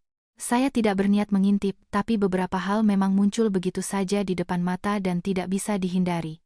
Di layar, terpampang pesan dari Rina, "Cepat datang ya, aku nggak mau sendirian." Saya membeku di tempat. Rasanya seperti disiram air es dari ujung kepala sampai ujung kaki. Hanya beberapa jam yang lalu, saya duduk di koridor rumah sakit, memaksa diri untuk tetap tenang demi merencanakan bagaimana kami akan berobat dan berjuang bersama. Hanya beberapa jam yang lalu, saya membelikannya sop ayam karena takut maagnya akan kambuh lagi. Dan inilah yang menanti saya di rumah. Sebuah pesan yang ambigu dan sinis. Saya tidak tahu berapa lama saya berdiri seperti itu, tapi kemudian pintu ruang kerja terbuka. Bima keluar, melihat saya, lalu melihat telepon di meja. Ia terdiam sekejap. Momen singkat itu sudah cukup bagi saya untuk mengerti, dia tahu saya sudah melihatnya. Saya menatap lurus ke matanya, tenggorokan saya kering. "Siapa itu?" Dia terdiam setengah detik, lalu menjawab dengan tenang. Sangat tenang, hingga terasa dingin. "Asisten baru di kantor." Saya tertawa, tapi tawa itu terdengar pecah. Asisten macam apa yang mengirim pesan seperti itu pada atasannya? Dia berdiri tak bergerak, kedua tangannya terkulai di sisi tubuh. Cahaya dari ruang keluarga menimpa wajahnya, membuatnya terlihat familiar sekaligus asing. "Karena kamu sudah melihatnya, ayo kita cerai." Saya merasa salah dengar. Semua suara di rumah seolah lenyap, dan hanya kalimat itu yang menggantung di antara kami seperti pisau yang tipis namun tajam. Saya bertanya lagi dengan perlahan, "Apa katamu?" "Aku bilang, ayo kita cerai." Jari jemari saya mencengkeram tali tas hingga terasa sakit. Di dalamnya, masih tersimpan lembaran terlipat berisi diagnosisnya. Di satu sisi, kebenaran yang saya ketahui di rumah sakit. Di sisi lain, kebenaran yang bersinar terang di hadapan saya, di rumah kami sendiri. Saya merasakan dada saya sakit luar biasa, hingga saya harus menarik napas dalam-dalam agar bisa tetap berdiri. Saya mendekat, tidak melepaskan pandangan darinya. "Hubunganmu dengannya seperti apa?" Dia tidak mengelak atau berbelit-belit. Hubungan yang tidak ingin kusembunyikan lagi. Satu kalimat itu sudah cukup untuk memotong semua jalan mundur. Saya menatap pria di hadapan saya dan merasa ia telah menjadi orang yang benar-benar asing. "Inikah suamiku, orang yang nanti malam rencananya akan kududuki di sebelahnya, kupegang tangannya, dan kuberitahu bahwa kita akan berobat dan menghadapi kesulitan bersama?" Saya bertanya. Suara saya mulai bergetar. "Kamu mau mengusirku dari rumah ini demi seorang asisten?" Dia menjawab tanpa berpikir. "Aku yang akan pergi tanpa membawa apa-apa." Dia tidak mengejar harta. Kalimat itu, sampai sekarang, saat saya mengingatnya, masih terasa menyakitkan di hati. Dia tahu betul bahwa apartemen ini awalnya dibeli dengan uang pemberian orang tua saya sebelum menikah. Dia tahu saya tidak pernah menggunakan fakta bahwa apartemen ini atas nama saya untuk menekannya. Dan kini, di saat ia memutuskan untuk menghapus saya dari hidupnya, ia memilih kata-kata itu untuk menyerang harga diri saya. Saya mundur selangkah. Di kepala saya, melintas kenangan saat saya membuatkannya bubur di tengah malam, saat saya menunggunya di depan pintu, saat saya menyiapkan obat maaknya di pagi hari. Selama ini, saya mengumpulkan kepingan-kepingan sarang kami. Ternyata, apa yang kau jaga dengan kedua tangan, bisa dilemparkan begitu saja oleh orang lain dengan beberapa kalimat dingin. Saya tidak menangis. Aneh, tapi mungkin saat rasa sakit terlalu hebat, air mata justru takut untuk keluar. Saya hanya mengajukan satu pertanyaan terakhir. "Kamu sudah berpikir matang-matang?" Dia menatap saya dan mengangguk. Saya pun mengangguk sebagai balasan. Tangan saya merogoh ke dalam tas dan menyentuh lembaran diagnosisnya. Kertas tipis itu terasa membara di telapak tangan. Jika saat itu saya mengeluarkannya, melemparkannya ke meja, dan bertanya, "Lalu bagaimana dengan ini?" mungkin segalanya akan berbeda. Tapi saya tidak melakukannya. Bukan karena ingin balas dendam, tapi karena saat itu saya sadar, pria ini telah memutuskan untuk menghina saya terlebih dahulu, sebelum memberi saya kesempatan untuk berada di sisinya. Dan jika dalam sebuah pernikahan kepercayaan sudah diinjak-injak, mempertahankannya karena rasa kasihan hanyalah seperti merawat sebuah mayat. Saya berbalik dan meletakkan kantong berisi sop ayam dan buah di tepi meja dapur. Suara saya terdengar begitu asing, seolah milik orang lain. Kalau mau cerai, ajukan saja surat-suratnya. Dia tidak berkata apa-apa. Jika Anda mendengarkan sampai di sini, mungkin Anda akan mengerti mengapa beberapa wanita menderita bukan karena suaminya tidak lagi mencintai, melainkan karena di saat mereka siap memberikan bahunya, mereka justru didorong oleh orang itu sendiri. Jika Anda berada dalam situasi seperti ini, apa yang akan Anda pilih, menahan atau melepaskan? Silakan tinggalkan komentar Anda untuk berbagi pemikiran, karena terkadang, satu momen saja sudah cukup untuk melihat wajah pernikahan yang sesungguhnya. Malam itu, saya menyimpan lembaran diagnosisnya jauh di dalam tas, seolah menyembunyikan sisa-sisa terakhir kelemahan saya di sana. Di luar jendela, hari mulai gelap. Langit Jakarta pekat, tanpa hujan, tapi terasa pengap. Apartemen ini masih sama. Meja makan bersih. Gelas berisi air di atasnya masih tak tersentuh. Tapi sejak saat itu, saya tahu, rumah ini telah berhenti menjadi sebuah rumah. Setelah malam di mana Bima dengan dingin mengucapkan kata cerai, tidak ada lagi pertengkaran di rumah kami. Segalanya tenggelam dalam keheningan yang menakutkan. Dia pergi bekerja, saya pergi jaga. Dari luar, mungkin terlihat seperti suami istri yang sedang marahan, tapi hanya saya yang tahu, beberapa pernikahan mati tanpa suara piring pecah atau teriakan. Cukup dua orang saling menatap dan tidak lagi ingin mengambil langkah mendekat. 2 hari kemudian, Bima meletakkan setumpuk dokumen yang sudah siap di atas meja. Kalau hari ini kamu senggang, kita bisa pergi mengajukan gugatan. Saya melihat kertas-kertas itu, setiap baris tercetak dengan rapi dan akurat, gaya khasnya. Surat gugatan cerai atas kesepakatan bersama. Data para pihak, alamat, status perkawinan. Bagian tentang harta gonogini ditulis singkat. Apartemen adalah milik saya. Tidak ada sengketa pada saat pengajuan gugatan. Tidak ada anak. Saya mengambil lembaran-lembaran itu, dan hati saya terasa berat. Ternyata, dia sudah merencanakan semuanya. Ini bukan keputusan sesaat karena emosi. Pria ini telah menempuh perjalanan panjang di dalam kepalanya, tanpa memberitahu saya. Saya bertanya dengan suara sekering kertas, sudah berapa lama kamu menyiapkan ini? Dia berdiri di samping meja, merapikan lengan kemejanya. Cukup lama untuk tidak berubah pikiran. Jawabannya dingin dan ringkas. Saya melipat dokumen-dokumen itu tanpa bertanya lebih lanjut. Terkadang, pertanyaan diajukan hanya untuk mendengar lebih banyak rasa sakit. Hari itu, kami pergi ke pengadilan negeri. Cuaca sangat panas. Matahari memantul dari aspal, menyilaukan mata. Saya berjalan di sampingnya dan merasa seperti berjalan dengan orang asing. Dari pintu masuk hingga ruang pendaftaran, ia nyaris tidak mengucapkan sepatah kata pun, kecuali frasa-frasa yang diperlukan. Ketika petugas menerima dokumen dan mengajukan pertanyaan klarifikasi, ia menjawab dengan jelas dan tegas, dengan suara pengacaranya yang tenang. Sementara saya duduk di sebelahnya, dengan batu yang menekan dada. Saat tiba waktunya membubuhkan tanda tangan, ia dengan cepat mengambil pulpen. Tanda tangannya, seperti biasa, tajam dan mantap. Ketika giliran saya, ujung-ujung jari saya terasa dingin. Saya menatap nama saya dan tiba-tiba teringat hari pernikahan kami. 2 nama yang sama berdampingan. Hanya saja, dulu hati saya terasa hangat, sekarang kosong. Saya menandatanganinya dan mengangkat wajah. Bima sedang menatap dokumen, bukan saya. Saat keluar dari ruangan, ia berkata, "Kuharap di sidang berikutnya kamu tidak berubah pikiran." Saya berhenti dan menatapnya lama. Wajah ini, postur ini, suara ini, semuanya familiar. Hanya saja, sikapnya terhadap pernikahan kami terasa asing dan kejam. Untuk apa aku berubah pikiran, Bima? Dia mencengkeram gagang tas kerjanya lebih erat dan tidak menjeka wapsa. Ketika kami keluar dari gedung pengadilan, angin panas menerpa wajah, dan tenggorokan saya terasa pahit. Dulu saya pikir, rasa sakit terbesar adalah pengkhianatan. Ternyata ada rasa sakit lain. Melihat orang yang pernah berbagi ranjang denganmu mengurus perpisahan kalian setenang ia mengurus kasus perdata biasa. Kembali ke apartemen, Bima mengeluarkan sebuah koper dari kamar. Isinya tidak banyak. Beberapa setel pakaian, sebuah map berisi dokumen, laptop, dan perlengkapan pribadi. Kesiapannya sekali lagi menegaskan betapa matang ia merencanakan semua ini. Saya berdiri di ambang pintu kamar tidur, melihatnya membungkuk untuk memasukkan barang terakhir, dan tiba-tiba merasa seluruh apartemen ini menjadi begitu besar dan dingin. Tepat saat ia mendorong koper menuju lift, pintu lobi terbuka. Rina masuk. Dia mengenakan gaun berwarna krem, rambutnya ditata bergelombang ringan, bibirnya dipoles lipstik merah muda. Penampilannya di kafe atau kantor mungkin bisa disebut terawat, tapi muncul di saat suami saya pergi dari rumah, itu seperti sebuah demonstrasi kemenangan.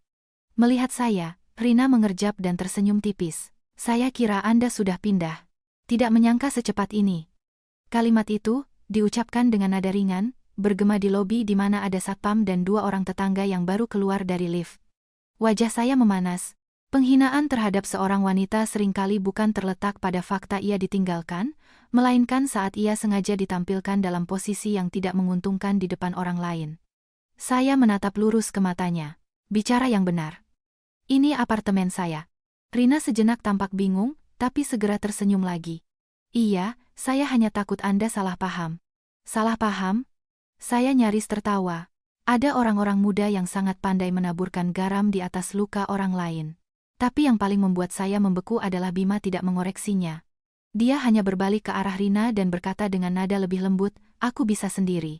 Frasa biasa itu membuat saya mengerti, di depan orang lain, ia membiarkan saya tetap dalam peran sebagai pihak yang dicampakkan. Saat ia membungkuk untuk mengangkat koper, tangannya bergetar hebat. Koper itu terlepas dari genggamannya dan jatuh dengan bunyi keras di lantai keramik. Saya, karena refleks lama, bergerak maju untuk membantu, tapi seketika teringat pesan di layar teleponnya, surat gugatan cerai, dan bagaimana ia diam-diam membiarkan gadis ini menghina saya di lobi. Itu menghentikan saya. Dia membungkuk lagi dan mengangkat koper itu. Wajahnya sedikit memucat, tapi ia berusaha tetap tenang. Pintu lift terbuka. Rina masuk lebih dulu, disusul Bima.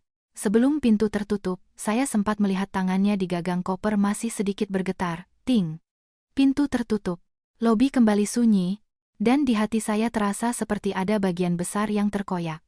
Saya naik ke apartemen, melewati sofa, meja makan, dapur.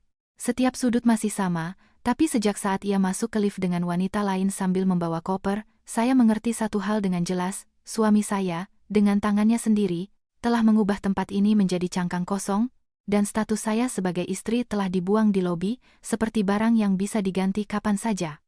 Setelah Bima pergi dengan kopernya, saya tinggal sendirian di apartemen yang tiba-tiba terasa kosong. Sofa yang sama, meja makan untuk 4 orang yang sama, tanaman lidah mertua yang saya letakkan di balkon pada hari kami pindah. Semuanya masih di tempatnya. Yang hilang hanyalah kehadiran seseorang. Beberapa kehilangan tidak datang dengan suara gaduh. Mereka tidak meledak seperti badai, melainkan merembes pelan seperti air di dinding. Saat kau menyadarinya, noda itu sudah menyebar. Malam pertama sendirian, saya tidak menyalakan televisi atau musik.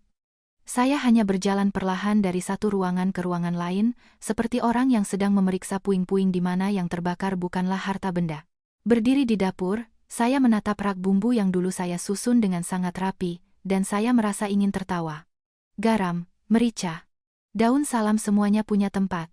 Hanya pernikahan saya yang bergeser dari tempatnya, dan saya tidak bisa menahannya. Malam itu, saya duduk lama di tepi ranjang dan berpikir. Secara hukum, apartemen ini milik saya. Uang untuk membelinya diberikan orang tua saya sebelum menikah. Itu jelas. Tapi setelah tinggal di sini bertahun-tahun, saya tidak lagi melihatnya sekadar sebagai properti. Ini adalah tempat yang menyimpan cinta sekaligus penghinaan. Tinggal di sini terasa tidak tenang, dan jika tidak tenang, artinya harus pergi. Keesokan paginya, saya menelepon sebuah agen properti yang direkomendasikan oleh rekan kerja. Seorang wanita bernama Ana menjawab. Suaranya terdengar profesional dan cepat. Iya Bu, jangan khawatir. Kami akan kirim orang untuk survei, ambil foto, dan pasang iklan. Kalau surat-surat Ibu lengkap, menjualnya tidak akan sulit. Saya menjawab singkat, apartemen ini atas nama saya, semua dokumen ada. Tapi saat ini saya sedang dalam proses cerai, jadi semuanya harus diperiksa dengan teliti. Saya tidak mau nanti ada yang mempersoalkan sengketa harta. Ana, mendengar itu, menjadi lebih serius. 2 hari kemudian, ia datang bersama seorang fotografer. Ia memotret setiap sudut, ruang keluarga, kamar tidur, balkon. Saya berdiri di samping, melipat tangan di dada, dan melihat orang-orang asing mengukur ruangan, menilai pencahayaan, dan posisi dapur. Perasaan yang aneh. Apartemen di mana saya setiap malam berjalan tanpa alas kaki, kini dinilai dari sudut pandang jual beli. Saat itu, Iqbal menelepon. Setelah sidang di pengadilan, dia sudah menelepon beberapa kali, tapi saya hanya menjawab 2 panggilan. Bukan karena saya marah, tapi karena dia adalah sahabat sekaligus rekan bisnis Bima. Koneksi apapun dengan mantan suami saat itu terasa melelahkan. Saya mengangkat telepon dan berkata sopan, "Halo, Iqbal." Di seberang sana, ia bertanya perlahan, "Kirana, bagaimana kabarmu?" Saya menatap balkon, di mana matahari menyilaukan mata. Kalau jujur, tidak baik. Kalau untuk basa-basi, terima kasih, aku masih hidup. Iqbal menghela napas. Aku tahu, kata-kata apapun sekarang mungkin terdengar tidak pantas. Tapi dalam ceritamu ini, ada hal-hal yang tidak sepenuhnya seperti yang kamu lihat. Saya tersenyum pahit. Aku melihat dengan mata kepalaku sendiri, mendengar dengan telingaku sendiri, dan menandatangani dengan tanganku sendiri, Iqbal. Apa yang mungkin kulihat dengan tidak benar? Dia terdiam, lalu berkata, "Aku hanya berharap kamu tidak melakukan sesuatu karena gegabah." Mendengar itu, saya merasakan kepahitan. Gegabah? Orang yang didepak dari pernikahan adalah saya.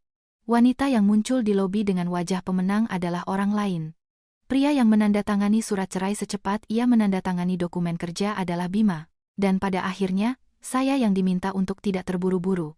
Saya menjawab singkat, "Aku tidak melakukan apa-apa karena gegabah. Aku hanya sedang menata ulang hidupku." Setelah menutup telepon, saya tidak lagi memikirkan panggilan itu, tapi satu hal terpatri di benak saya, Iqbal tahu sesuatu, atau setidaknya menduga sesuatu. Hanya saja, ia memilih bicara dengan kiasan, dan dalam situasi saya, kiasan tidak lebih baik dari keheningan. Beberapa hari kemudian, agen properti memberitahu bahwa ada 2 calon pembeli yang tertarik. Sepasang suami istri muda memeriksa apartemen dengan sangat teliti dan bahkan menanyakan tentang pembayaran uang muka. Saya pikir semuanya akan berjalan lancar, setidaknya dalam urusan properti, tapi hidup seringkali memberikan kejutan. Tepat saat secercah harapan muncul, seseorang dari belakang menarik tirainya. Malam itu, Anna menelepon. Suaranya tidak lagi seceria biasanya. "Ibu Kirana, ini ada masalah." Salah satu calon pembeli baru saja memberitahu, mereka dengar kalau apartemen ibu sedang dalam sengketa keluarga, dan sekarang mereka ragu-ragu. Saya terlonjak dari kursi di ruang dokter. Siapa yang memberitahu mereka? Saya tidak tahu, Bu. Seseorang menelepon mereka dari nomor anonim, dan memberi isyarat bahwa apartemennya bagus, tapi surat-suratnya bisa bermasalah. Saya mencengkeram telepon erat-erat. Dokumen-dokumen saya beres. Penjualan tertunda hanya karena proses perceraian, bukan karena sengketa hak milik. Saya tahu, Bu, tapi calon pembeli kalau mendengar hal seperti itu, langsung mundur.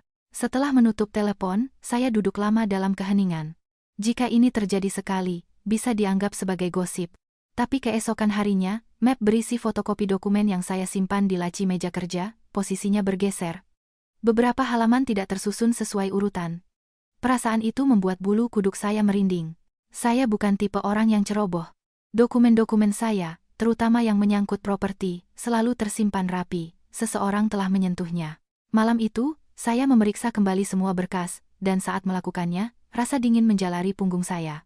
Perceraian saya seharusnya hanya menyangkut perasaan, formalitas, dan harga diri. Tapi sekarang, seseorang sengaja memperkeruh air. Saya tidak membuat keributan. Saya hanya memotret semua dokumen, mencatat tanggal dan waktu, mengunci laci, dan mengirim pesan kepada Anna, jika ada lagi klien yang ditelepon, segera beritahu saya. Saya ingin tahu setiap detailnya. Kata orang, berbuat baiklah, maka kebaikan akan kembali padamu. Tapi saya juga belajar hal lain. Menjadi baik bukan berarti membiarkan orang lain menginjak-injakmu. Malam itu, duduk di apartemen yang sedang dijual, saya merasakan dengan jelas bahwa ada tangan seseorang yang ikut campur dalam hidup saya dengan kasar dan jahat. Dan ketika seseorang mulai menyerang reputasi, properti, dan posisimu, rasa sakit tidak lagi hanya sekadar rasa sakit, ia berubah menjadi kewaspadaan. Setelah telepon dari Anna tentang seseorang yang secara anonim menakut-nakuti pembeli, saya berhenti melihat situasi ini sebagai wanita yang baru saja bercerai. Bekerja sebagai dokter telah melatih saya untuk mencari gejala dan menghubungkan penyimpangan terkecil sebelum membuat kesimpulan. Dan semakin saya menghubungkannya, semakin jelas saya melihat sebuah pola yang terencana. Tidak mungkin ada orang yang tahu begitu saja bahwa apartemen saya sedang dalam proses penjualan, dan tidak mungkin ada orang yang kebetulan menelepon tepat di saat calon pembeli siap memberikan uang muka untuk mengisyaratkan adanya masalah hukum. Siapapun yang melakukannya, pasti mengetahui urusan saya dan punya cukup waktu luang untuk ikut campur. Orang pertama yang terlintas di benak saya adalah Rina. Bukan karena cemburu.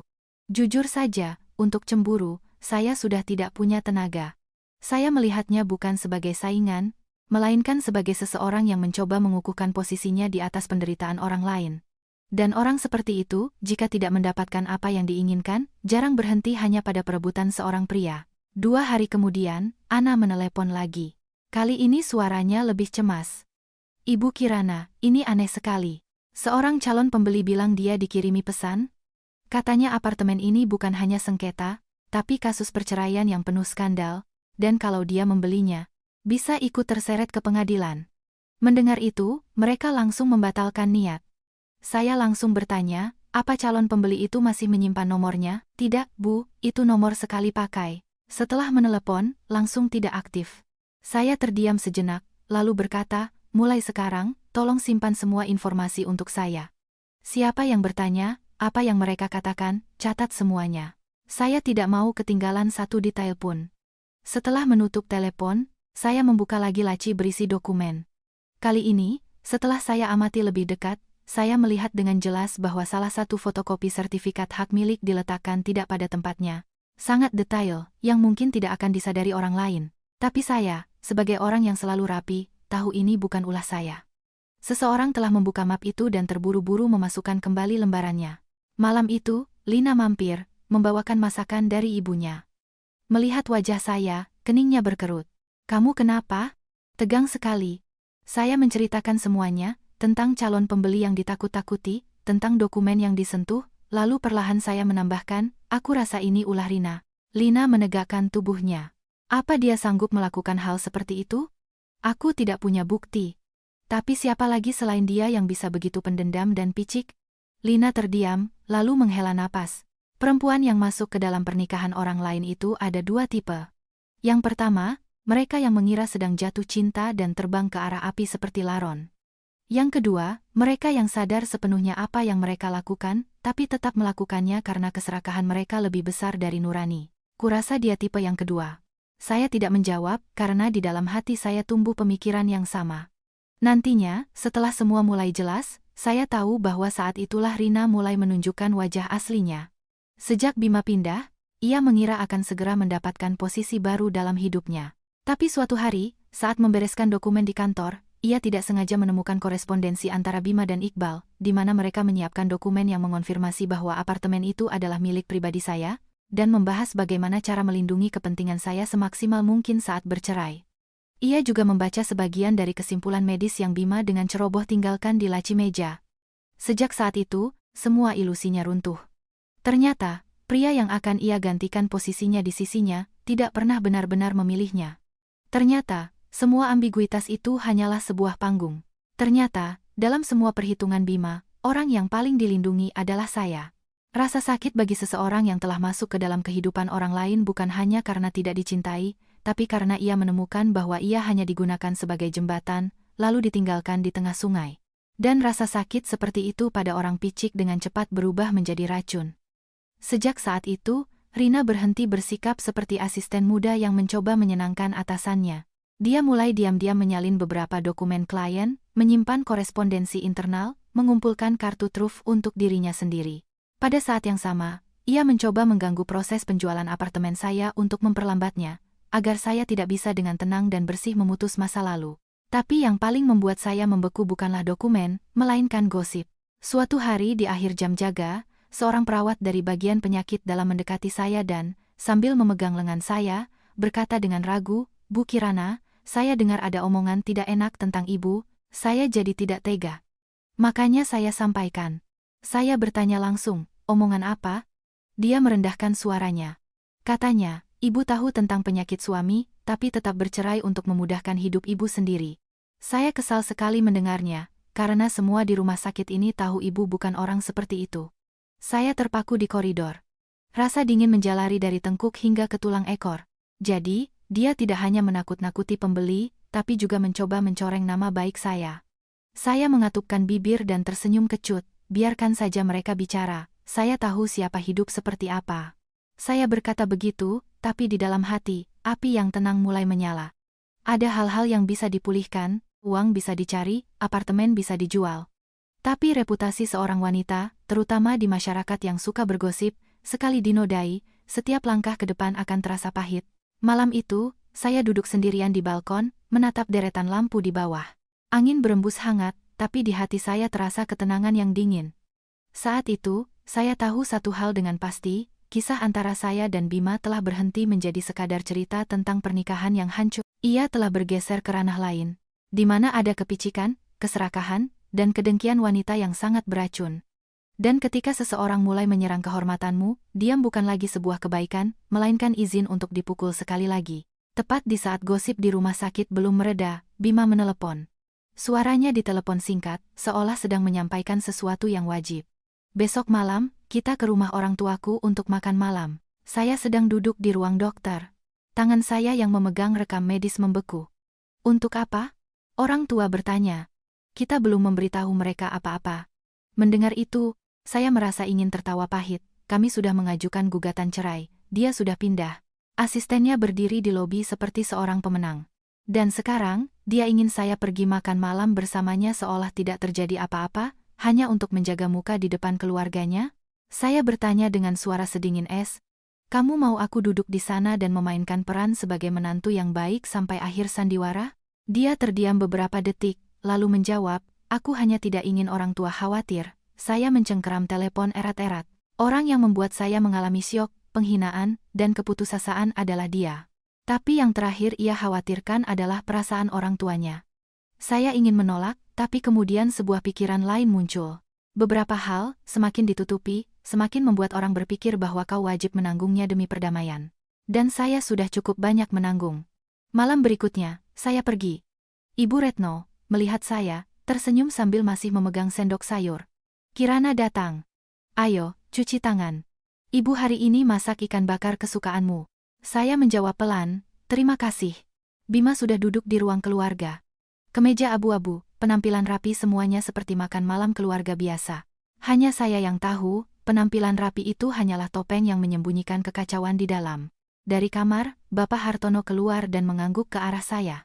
Pekerjaan masih padat? Iya Pak, seperti biasa. Saya duduk di meja makan. Makanan lezat tersaji. Semuanya ditata rapi. Piring, sendok garpu. Semuanya seperti pertemuan keluarga biasa. Tapi di hati saya, ada kekosongan yang aneh. Saya duduk, mendengarkan denting garpu di piring, mendengarkan Ibu Retno menyajikan makanan, dan merasa seperti penonton di sebuah teater.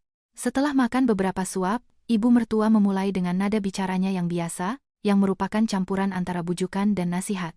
Kirana, Ibu mengatakan ini bukan untuk menekan. Wanita punya profesi yang baik itu berharga, tapi agar rumah terasa hangat, perlu ada anak. Kalau ditunda-tunda, nanti usia akan mengambil alih, melahirkan jadi lebih sulit. Saya meletakkan garpu dengan lembut, bukan karena terkejut, tapi karena saya tahu, pada akhirnya ia akan mengatakan itu. Ibu Retno tidak berhenti. Wanita itu dihargai bukan dari berapa banyak uang yang ia hasilkan, tapi dari kemampuannya mempertahankan suami, menjaga rumah, dan keluarga. Ibu mengatakan ini karena ibu sayang padamu. Kata-kata mempertahankan suami terdengar seperti siraman air panas di kepala saya. Saya mengangkat wajah menatap ibu mertua, lalu Bima. Dia masih diam, menunduk menatap piringnya, seolah pembicaraan itu tidak menyangkutnya. Saya mendengar suara saya sendiri. Sangat tenang, tapi saya tahu betapa tajamnya itu. Bu, simpan saja nasihat itu untuk istri Bima berikutnya. Meja makan menjadi sunyi. Garpu di tangan Tante Vera berhenti di udara. Bapak Hartono mengangkat kepalanya dengan tajam. Ibu Retno membelalakkan matanya. Apa maksudmu, Kirana? Saya menatap lurus ke matanya dan berkata perlahan, dengan jelas, saya dan Bima sudah mengajukan gugatan cerai ke pengadilan, Bu. Udara seolah mengental. Ibu Retno memucat dan berbalik ke arah putranya. Bima, apa maksudnya ini? Bima diam. Keheningan kali ini bukan lagi cara menghindar. Seolah ia membiarkan saya mengatakan semuanya, agar ia tidak perlu membuka mulut. Bapak Hartono memukul meja dengan kepalan tangannya. Cangkir teh di atasnya sampai melompat. Cerai? Siapa yang mengizinkan kalian melakukan hal seperti itu? Saya berbalik ke arahnya. Suara saya tidak bergetar. Tidak ada yang mengizinkan siapapun, Pak. Ini keputusan dua orang dewasa. Dan inisiatornya adalah Bima. Wajah Bapak Hartono menggelap. Ibu Retno, dengan tergagap, bertanya. Matanya menunjukkan keterkejutan sekaligus kemarahan. Inisiatornya, kenapa? Bukankah semuanya baik-baik saja? Saya tersenyum pahit.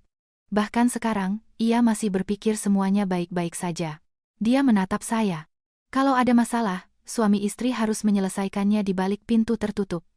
Kenapa harus sampai ke pengadilan? Kamu seorang wanita, kamu seharusnya lebih sabar untuk menjaga keharmonisan keluarga. Mendengar kata sabar, saya merasakan tawa tanpa suara lahir di dalam diri. Saya sabar ketika melihat pesan itu. Sabar ketika menandatangani surat gugatan. Sabar ketika dihina di lobi. Sabar ketika mendengar bisik-bisik di belakang punggung bahwa saya meninggalkan suami yang sakit. Ternyata, seberapa banyak pun kau bersabar, tetap saja tidak akan cukup. Saya berkata, tanpa melepaskan pandangan dari ibu mertua. Saya sudah banyak bersabar, Bu. Tapi ada hal-hal yang jika terus disabari, yang akan terhina hanyalah saya. Bapak Hartono berbalik ke arah putranya dan bertanya dengan keras, kamu mau bilang, apa masalahnya? Saya tidak memberi Bima kesempatan untuk diam lagi. Saya menjawab untuknya, dengan suara keras dan jelas, karena dia punya wanita lain. Tante Vera tersentak. Ibu Retno membeku. Bapak Hartono melompat berdiri, wajahnya memerah padam. Apa yang sudah kau lakukan, Bima? Baru saat itulah Bima mengangkat kepala. Tapi yang paling membuat saya membeku adalah, ia tidak mengatakan apapun tentang penyakitnya, tidak pula menyangkal perselingkuhannya. Ia hanya duduk, rahangnya mengeras. Tangannya di bawah meja memutih. Ibu Retno berbalik tajam ke arah saya. Suaranya bergetar karena syok. Apa itu benar? Saya menjawab, saya tidak akan mengarang cerita seperti ini di meja makan keluarga. Tiba-tiba ia mengubah taktiknya. Matanya memerah. Tapi kenapa kamu tidak memberitahu kami secara pribadi? Kenapa harus di depan orang lain? Kalau keluarga punya masalah, harusnya diselesaikan di balik pintu tertutup. Mendengar itu, tenggorokan saya terasa tercekat. Yang terluka adalah saya. Yang dikhianati adalah saya. Yang dihina di depan umum juga saya. Dan pada akhirnya, hal pertama yang ia salahkan dari saya adalah bahwa saya telah mempermalukan keluarga. Saya berdiri. Kursi bergeser di lantai keramik dengan suara melengking. Orang yang mempermalukan keluarga ini bukan saya, Bu. Setelah mengatakan itu, saya berbalik dan berjalan ke pintu. Di belakang saya mendengar Ibu Retno berteriak, Bapak Hartono memarahi putranya, dan suara piring berdentang. Semuanya melebur menjadi satu suara bising yang memekakkan telinga. Saya bergegas turun ke halaman. Dada saya terasa berat. Begitu saya keluar dari gerbang, Bima menyusul. Ia memegang pergelangan tangan saya. Tidak keras, tapi cukup untuk menghentikan saya. Kirana. Saya menyentakkan tangan dengan kasar. Dia menggeram.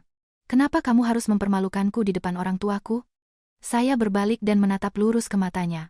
Mungkin untuk pertama kalinya sejak semua ini dimulai, saya menatapnya tanpa sedikit pun keinginan untuk melembutkan kata-kata. Orang yang mempermalukan ayahmu adalah kamu, bukan aku, dia membeku. Saya melihat dengan jelas otot di pelipisnya menegang. Tapi kali ini, saya tidak menunggu jawaban. Saya berbalik dan pergi, meninggalkan rumah yang pernah saya sebut rumah suami di belakang. Kini, yang tersisa di sana hanyalah kebisingan dari harga diri yang terluka, hardikan, dan sebuah makan malam keluarga yang hancur berkeping-keping. Setelah makan malam yang gagal di rumah mertua, saya tidak lagi kembali ke apartemen lama. Saya hanya mampir beberapa kali untuk mengambil barang-barang paling penting, sisanya saya serahkan pada agen yang menunjukkan apartemen kepada calon pembeli. Kemudian, saya mulai mencari tempat tinggal baru yang lebih dekat dengan rumah sakit. Saya tidak ingin tinggal di rumah di mana segalanya dari sofa hingga meja makan, dari gagang pintu hingga cangkir di dapur mengingatkan saya pada bagian hidup yang telah terkoyak. Apartemen sewaan yang saya dapat berada di gedung yang lebih tua, sekitar 15 menit dari rumah sakit. Satu kamar tidur, ruang tamu kecil, dan balkon sempit yang hanya muat untuk 2 pot bunga. Tidak seindah, seterang, atau sebagus yang lama.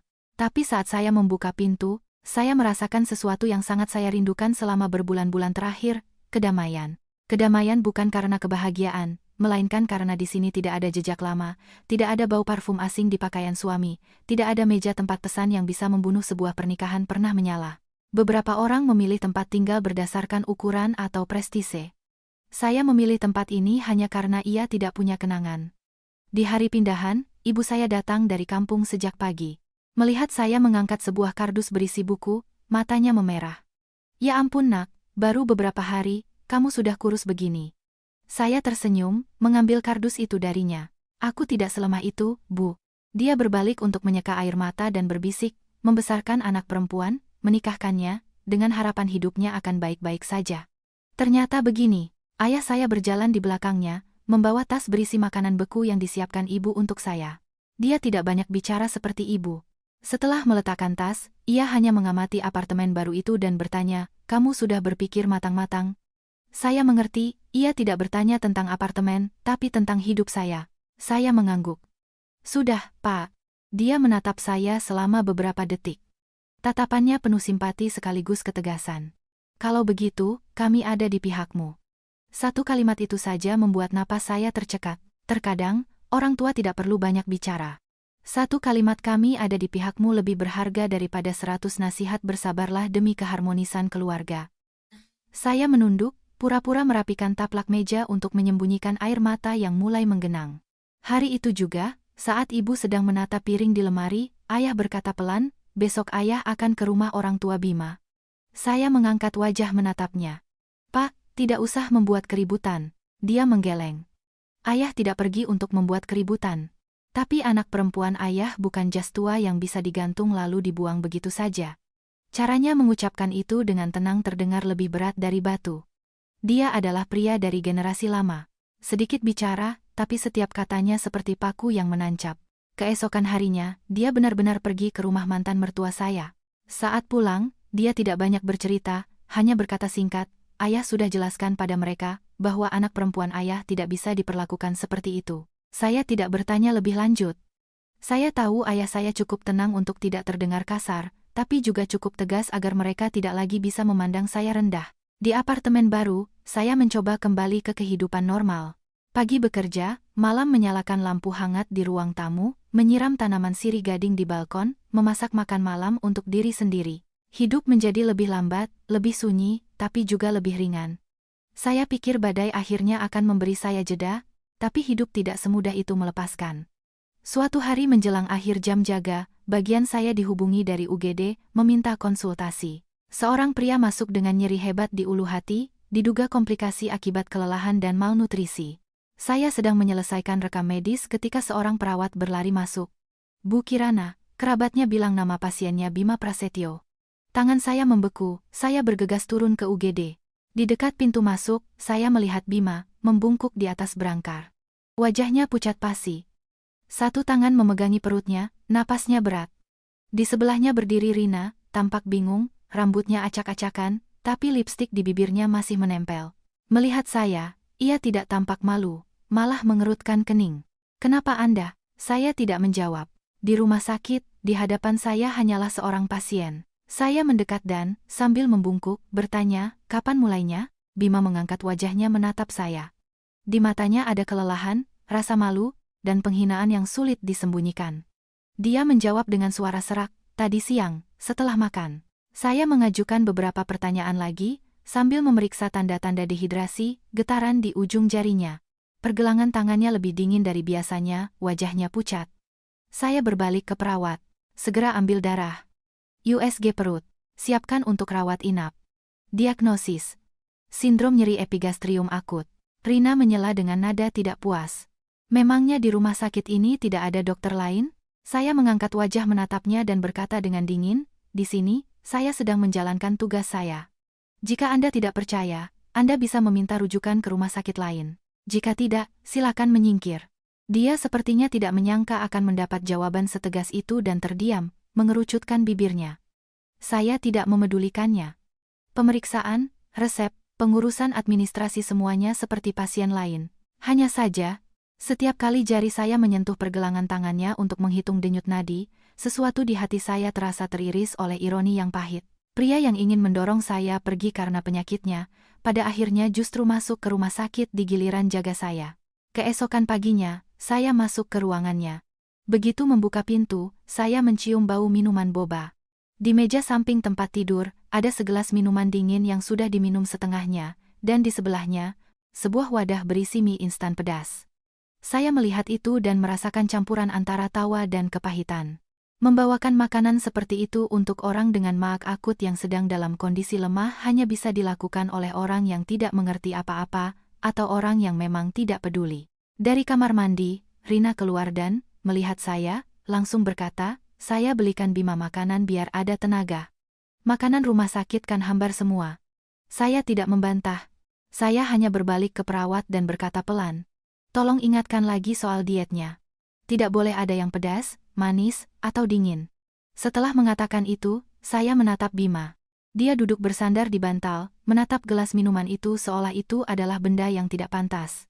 Wajahnya pucat, bahunya tampak lebih kurus, dan tangannya di atas selimut sesekali bergerak-gerak samar. Dan di sanalah, dengan kejernihan yang menusuk, saya menyadari satu hal. Seorang wanita bisa saja berada di sisi seorang pria, di saat terlemahnya, tapi itu tidak berarti ia memahaminya. Memahami seseorang bukan hanya soal kehadiran, melainkan mengetahui apa yang sakit, bahkan ketika ia diam. Dan hal itu, Rina tidak memilikinya. Dan mungkin, Bima sendiri, saat itu, berbaring di ranjang rumah sakit sambil menatap mie instan pedas dan minuman boba yang tidak pada tempatnya, untuk pertama kalinya menyadari dengan jelas, bahwa ia telah kehilangan bukan hanya seorang istri yang pandai membuat bubur dan menyiapkan obat, melainkan seseorang yang telah hidup cukup lama dengannya untuk memahami bahkan rasa sakit yang belum sempat ia tunjukkan dengan ringisan. Setelah Bima masuk rumah sakit dengan serangan maag akut, saya tidak lagi mengambil inisiatif. Saya melakukan pekerjaan saya sebagai dokter, melakukan pemeriksaan, memberikan resep, mengingatkan soal diet, dan kembali menjaga jarak yang seharusnya. Beberapa hal dalam hidup, sekali rusak, tidak bisa direkatkan kembali. Kebaikan mungkin membuatmu kembali dan membantu seseorang berdiri, tapi itu tidak akan cukup untuk membuatmu masuk kembali ke bawah satu atap dengannya. Namun, justru setelah kejadian di rumah sakit inilah, semua kebohongan di sekitar kisah Bima mulai perlahan terkuak. Suatu siang, saat saya baru selesai operasi, Lina duduk di sebelah saya dan merendahkan suaranya. "Di bagian administrasi, ada gosip lagi tentangmu." Saya minum air dan bertanya dengan tenang, "Apalagi kali ini?" Lina meringis. "Masih sama, bahwa kamu, sebagai dokter, tahu tentang penyakit suamimu dan tetap bercerai. Tapi ada detail baru, katanya kamu buru-buru menjual apartemen untuk benar-benar lepas tanggung jawab." Saya meletakkan botol air di meja, sedikit lebih keras dari biasanya. "Siapa yang bilang?" "Sumbernya tidak jelas. Katanya gosip itu datang dari firma hukum mantan suamimu." Saya terdiam. Di luar jendela ruang dokter, matahari menyilaukan mata. Gosip seperti ini tidak lahir dari ruang hampa.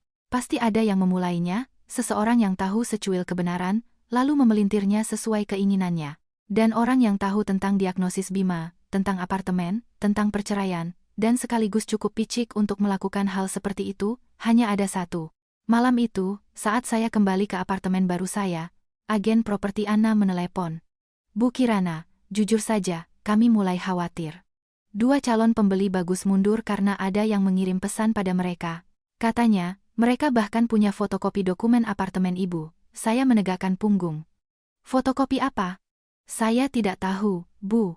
Tapi calon pembeli itu bilang, orang itu membacakan beberapa detail langsung dari dokumen." Mendengar itu, rasa dingin menjalari punggung saya.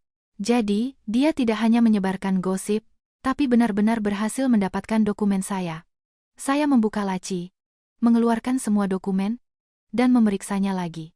Setelah diamati lebih dekat, saya melihat salah satu map diletakkan tidak pada tempatnya, dan ada lipatan baru di sudutnya. Detail yang sangat kecil, tapi bagi saya yang terbiasa rapi, itu sangat jelas. Malam itu, saya menelepon Iqbal. Dia cepat mengangkatnya. "Kirana, saya tidak basa-basi. Kamu tahu kan, kalau Rina berhasil mendapatkan dokumen-dokumenku?" Iqbal terdiam selama beberapa detik. Keheningan itu sudah cukup bagi saya untuk tahu bahwa tebakan saya benar. "Bicaralah," kata saya perlahan. "Sekarang bukan waktunya menutupi siapapun." Dia menghela napas berat. "Aku baru mulai curiga. Beberapa hari terakhir, ada hal-hal aneh di kantor. Ada yang mengakses email internal di luar jam kerja, beberapa file disalin. Bima tidak bilang apa-apa, tapi aku tahu ada masalah dengan gadis itu." Saya tersenyum pahit. "Masalahnya sudah dimulai sejak lama. Hanya saja semua orang lebih suka menganggapnya muda dan tidak berpengalaman." Iqbal terdiam. Setelah beberapa saat, ia berkata, "Kirana, sepertinya dia membaca korespondensiku dengan Bima." "Korespondensi apa?" "Kami menyiapkan dokumen yang menegaskan bahwa apartemen itu adalah milik pribadimu. Bima memintaku untuk memeriksa semuanya dengan teliti, agar tidak ada yang bisa mengganggumu nanti." Tangan saya, yang memegang telepon menegang. Perasaan aneh, pahit dan pedih, muncul di dada.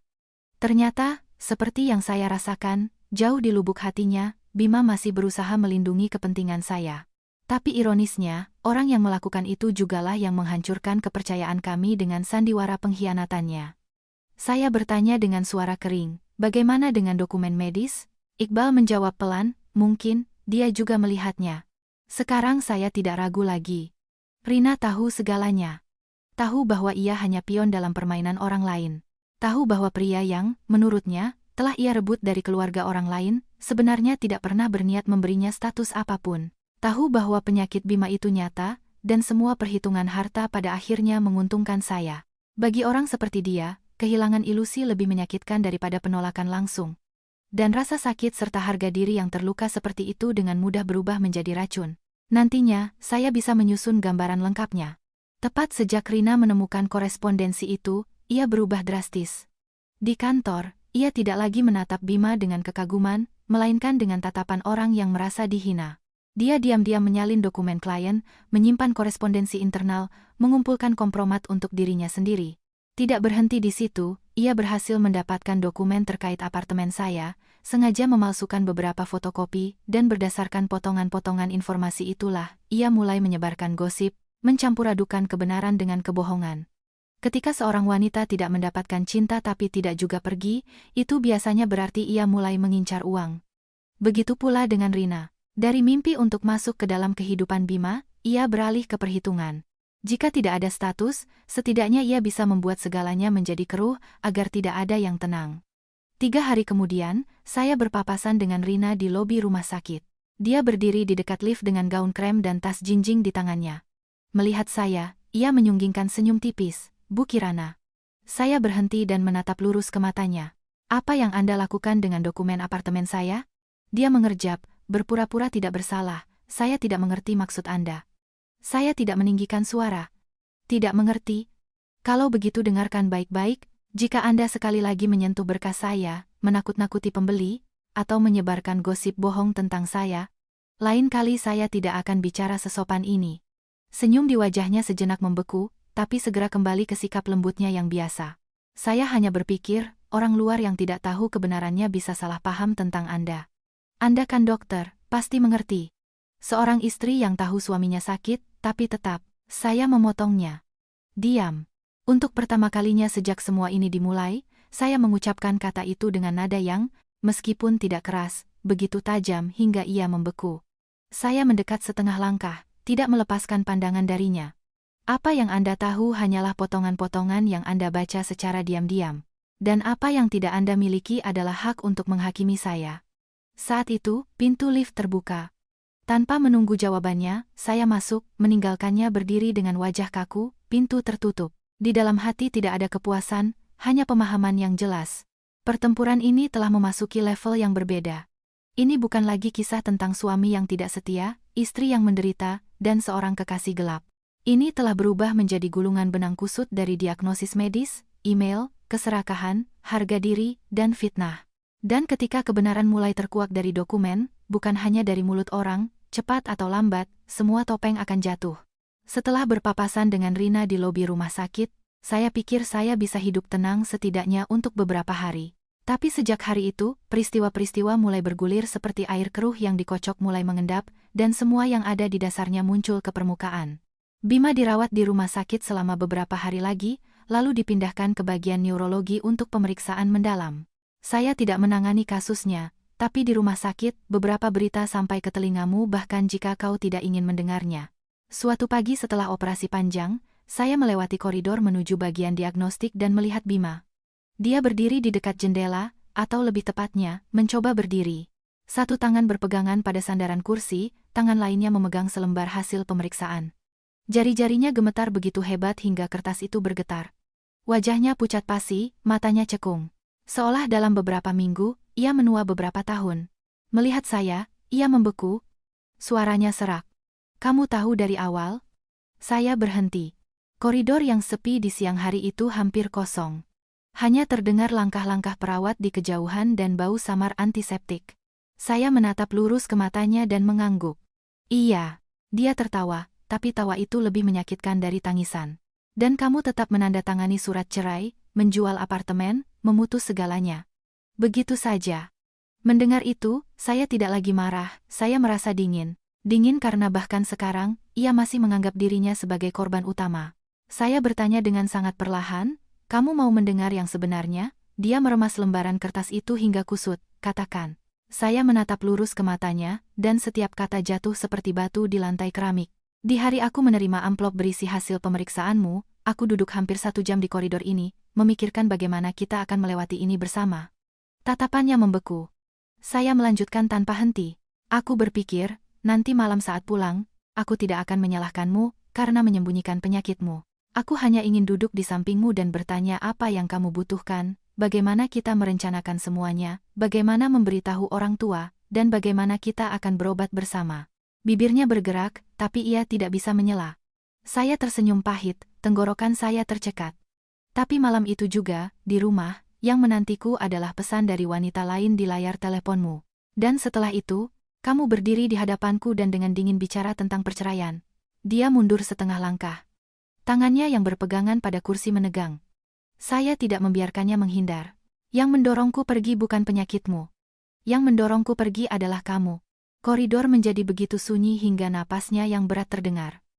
Untuk pertama kalinya sejak semua ini dimulai, saya tidak melihat topeng ketenangan yang biasa di wajahnya. Dia seperti orang yang baju zirahnya telah dilucuti, memperlihatkan titik paling rentan. Dia menatap saya lama, lalu berkata dengan suara pecah, "Aku tidak ingin kamu menanggung beban ini." "Tidak ingin aku menanggung beban?" Ulang saya dengan senyum sinis. "Atau tidak ingin melihat bahwa aku punya hak untuk memilih?" Kata-kata itu memukulnya seperti tamparan. Dia berpaling, rahangnya mengeras. Saya sadar telah mengenai titik paling sakitnya. Ada pria yang berpikir mereka bertindak mulia dengan diam-diam mengorbankan diri. Tapi sebenarnya, mereka hanya mengambil pisau dan memotong-motong kehidupan orang lain sesuai keinginan mereka, lalu memaksa orang itu menerimanya sebagai hadiah.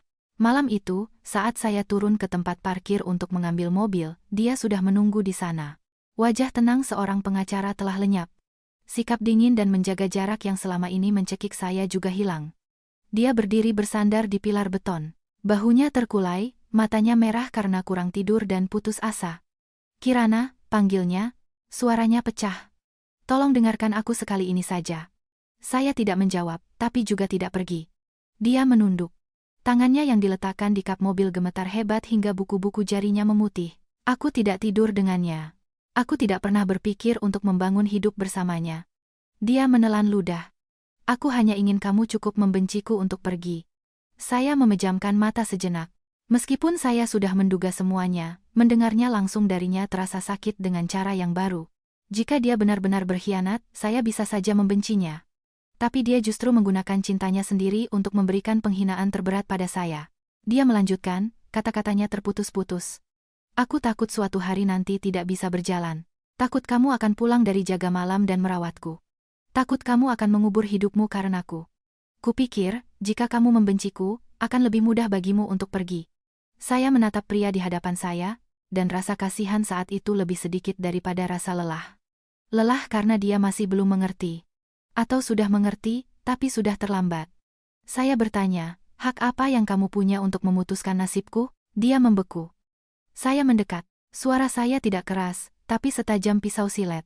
"Kamu pikir kamu melindungiku, tapi sebenarnya kamu hanya memilih jalan yang paling nyaman untuk harga dirimu, dan meninggalkan penghinaan, rasa sakit, dan kehilangan kepercayaan untukku." Dia menunduk lebih dalam. Bahunya bergetar samar. Saya tidak tahu apakah itu karena penyakitnya, kelelahan, atau karena ia untuk pertama kalinya menyadari konsekuensi dari tindakannya. Setelah waktu yang lama, ia berkata dengan suara serak, "Aku salah." Saya tersenyum pahit. "Kamu bukan hanya salah. Kamu merampas hakku untuk tahu, hakku untuk memilih, dan hakku untuk memutuskan nasib pernikahan kita bersama." Setelah mengatakan itu, saya membuka pintu mobil. Tiba-tiba tangannya memegang pergelangan tangan saya. Tidak keras, melainkan seperti orang jatuh yang berpegangan pada penopang terakhir. "Kirana, maafkan aku." Saya menarik tangan saya, kali ini tanpa kemarahan atau air mata. Saya hanya merasakan kelelahan di jiwa, seolah telah menempuh perjalanan yang sangat panjang dan berat. "Bima, sejak saat kamu memilih jalan ini, pintu untuk kembali sudah tertutup." Saya masuk ke mobil dan menutup pintu. Dari balik kaca, saya melihatnya tetap berdiri di tengah tempat parkir pria yang dulu begitu percaya diri dan angkuh, kini seperti bayangannya sendiri. Dan saya tahu, kehancurannya hari ini bukan hanya disebabkan oleh penyakitnya, tapi juga oleh kesadaran bahwa ia, dengan tangannya sendiri, telah menghancurkan hal paling berharga yang ia miliki. Setelah percakapan di tempat parkir itu, saya tidak lagi mencari pertemuan dengan Bima. Semua yang perlu saya tahu, sudah saya ketahui. Semua yang perlu saya lewati, sudah saya lewati. Beberapa kebenaran, saat masih tersembunyi, terasa menyiksa. Tapi saat terungkap, tidak selalu membawa kelegaan. Seringkali, yang tersisa hanyalah kelelahan yang mendalam hingga ke tulang. 2 hari kemudian, Iqbal mengajak saya bertemu di sebuah kafe yang tenang, tidak jauh dari rumah sakit. Begitu saya duduk, ia menyodorkan sebuah map tipis ke arah saya. Kurasa kamu perlu membaca ini. Saya membukanya. Di dalamnya ada cetakan korespondensi email antara Iqbal dan Bima. Setiap barisnya jelas. Bima meminta agar dokumen yang membuktikan bahwa apartemen itu milik pribadi saya diperiksa dengan teliti, agar tidak ada yang bisa menyulitkan saya. Bahkan ada draft kesepakatan pembagian harta, di mana semua keuntungan berada di pihak saya. Di antara email-email bisnis yang kering itu, ada pesan-pesan singkat yang membuat hati saya teriris. Yang penting Kirana cukup membenciku, maka dia akan pergi. Apartemen itu untuknya. Jangan biarkan siapapun mengganggunya. Saya duduk diam untuk waktu yang lama. Tangan saya di atas map itu terasa dingin hingga ke ujung jari. Semuanya seperti yang saya duga, dia tidak pernah ingin mengambil apapun dari saya. Tapi justru itulah yang membuat rasa sakitnya semakin tajam. Dia mengkhianati kepercayaan saya bukan karena keserakahan, bukan karena tidak lagi mencintai. Dia mengkhianatinya demi gagasannya sendiri yang, menurutnya, mulia. Iqbal menunduk, suaranya terdengar berat. Maaf. Awalnya aku hanya tahu Bima sakit, dan kupikir dia hanya ingin memastikan kau aman secara finansial lalu pergi diam-diam. Aku tidak menyangka dia akan sejauh ini dan membuat sandiwara. Saya menutup map itu. Bagaimana dengan Rina? Iqbal menghela napas. Dia menyalin dokumen klien, menyimpan korespondensi internal, masuk ke dalam berkas-berkasmu, dan menyebarkan gosip bahwa kau meninggalkan suami yang sakit. Kami sedang menanganinya. Dia sudah tidak bekerja di kantor lagi. Saya hanya mengangguk. Saat itu, saya sudah tidak peduli lagi dengan nasib Rina. Orang-orang seperti dia, ketika cinta, keuntungan, dan kesempatan untuk berpegang pada sesuatu telah habis, akan hilang dengan sendirinya dari cerita, seperti buih kotor yang tersapu air. Beberapa hari kemudian, sidang terakhir perceraian kami digelar. Saya tiba 10 menit lebih awal. Matahari bersinar terik. Ubin di depan gedung pengadilan terasa panas. Saya duduk dengan punggung tegak, tangan di atas tas. Hati saya anehnya terasa tenang. Bukan karena rasa sakitnya hilang, tapi karena beberapa rasa sakit, setelah mencapai puncaknya, berhenti berteriak. Bima datang sedikit lebih lambat. Hanya dalam waktu singkat, tubuhnya sangat kurus, kemeja yang ia kenakan tampak kebesaran. Dia duduk di sebelah saya tanpa berkata apa-apa. Ketika petugas memanggil nama kami berdiri dan masuk bersama. Prosedurnya berjalan cepat dan jelas. Tidak ada anak, tidak ada sengketa harta. Apartemen adalah milik pribadi saya, dokumen membuktikannya. Saya membubuhkan tanda tangan saya tidak gemetar. Ketika gilirannya, ujung pulpennya sedikit bergetar karena getaran di tangannya. Putusan telah dijatuhkan. Kami keluar dari gedung pengadilan. Matahari siang menyilaukan mata. Saya baru saja menuruni anak tangga ketika mendengar suara gedebuk di belakang. Berbalik, saya melihat Bima jatuh berlutut tepat di teras gedung. Satu tangan menopang tubuhnya di ubin, tangan lainnya mencoba meraih udara, seolah berusaha menjaga keseimbangan yang tidak lagi ia miliki. Saat itu, refleks saya sebagai dokter bekerja lebih cepat dari pikiran. Saya berlari, menopangnya, memanggil petugas keamanan, meminta air, dan memanggil petugas medis jaga. Dia mengangkat wajahnya menatap saya, matanya penuh dengan rasa sakit dan penghinaan. Di tengah halaman yang ramai, pria yang dengan begitu dingin telah mendorong saya keluar dari hidupnya, kini bersandar pada tangan saya agar tidak jatuh sepenuhnya.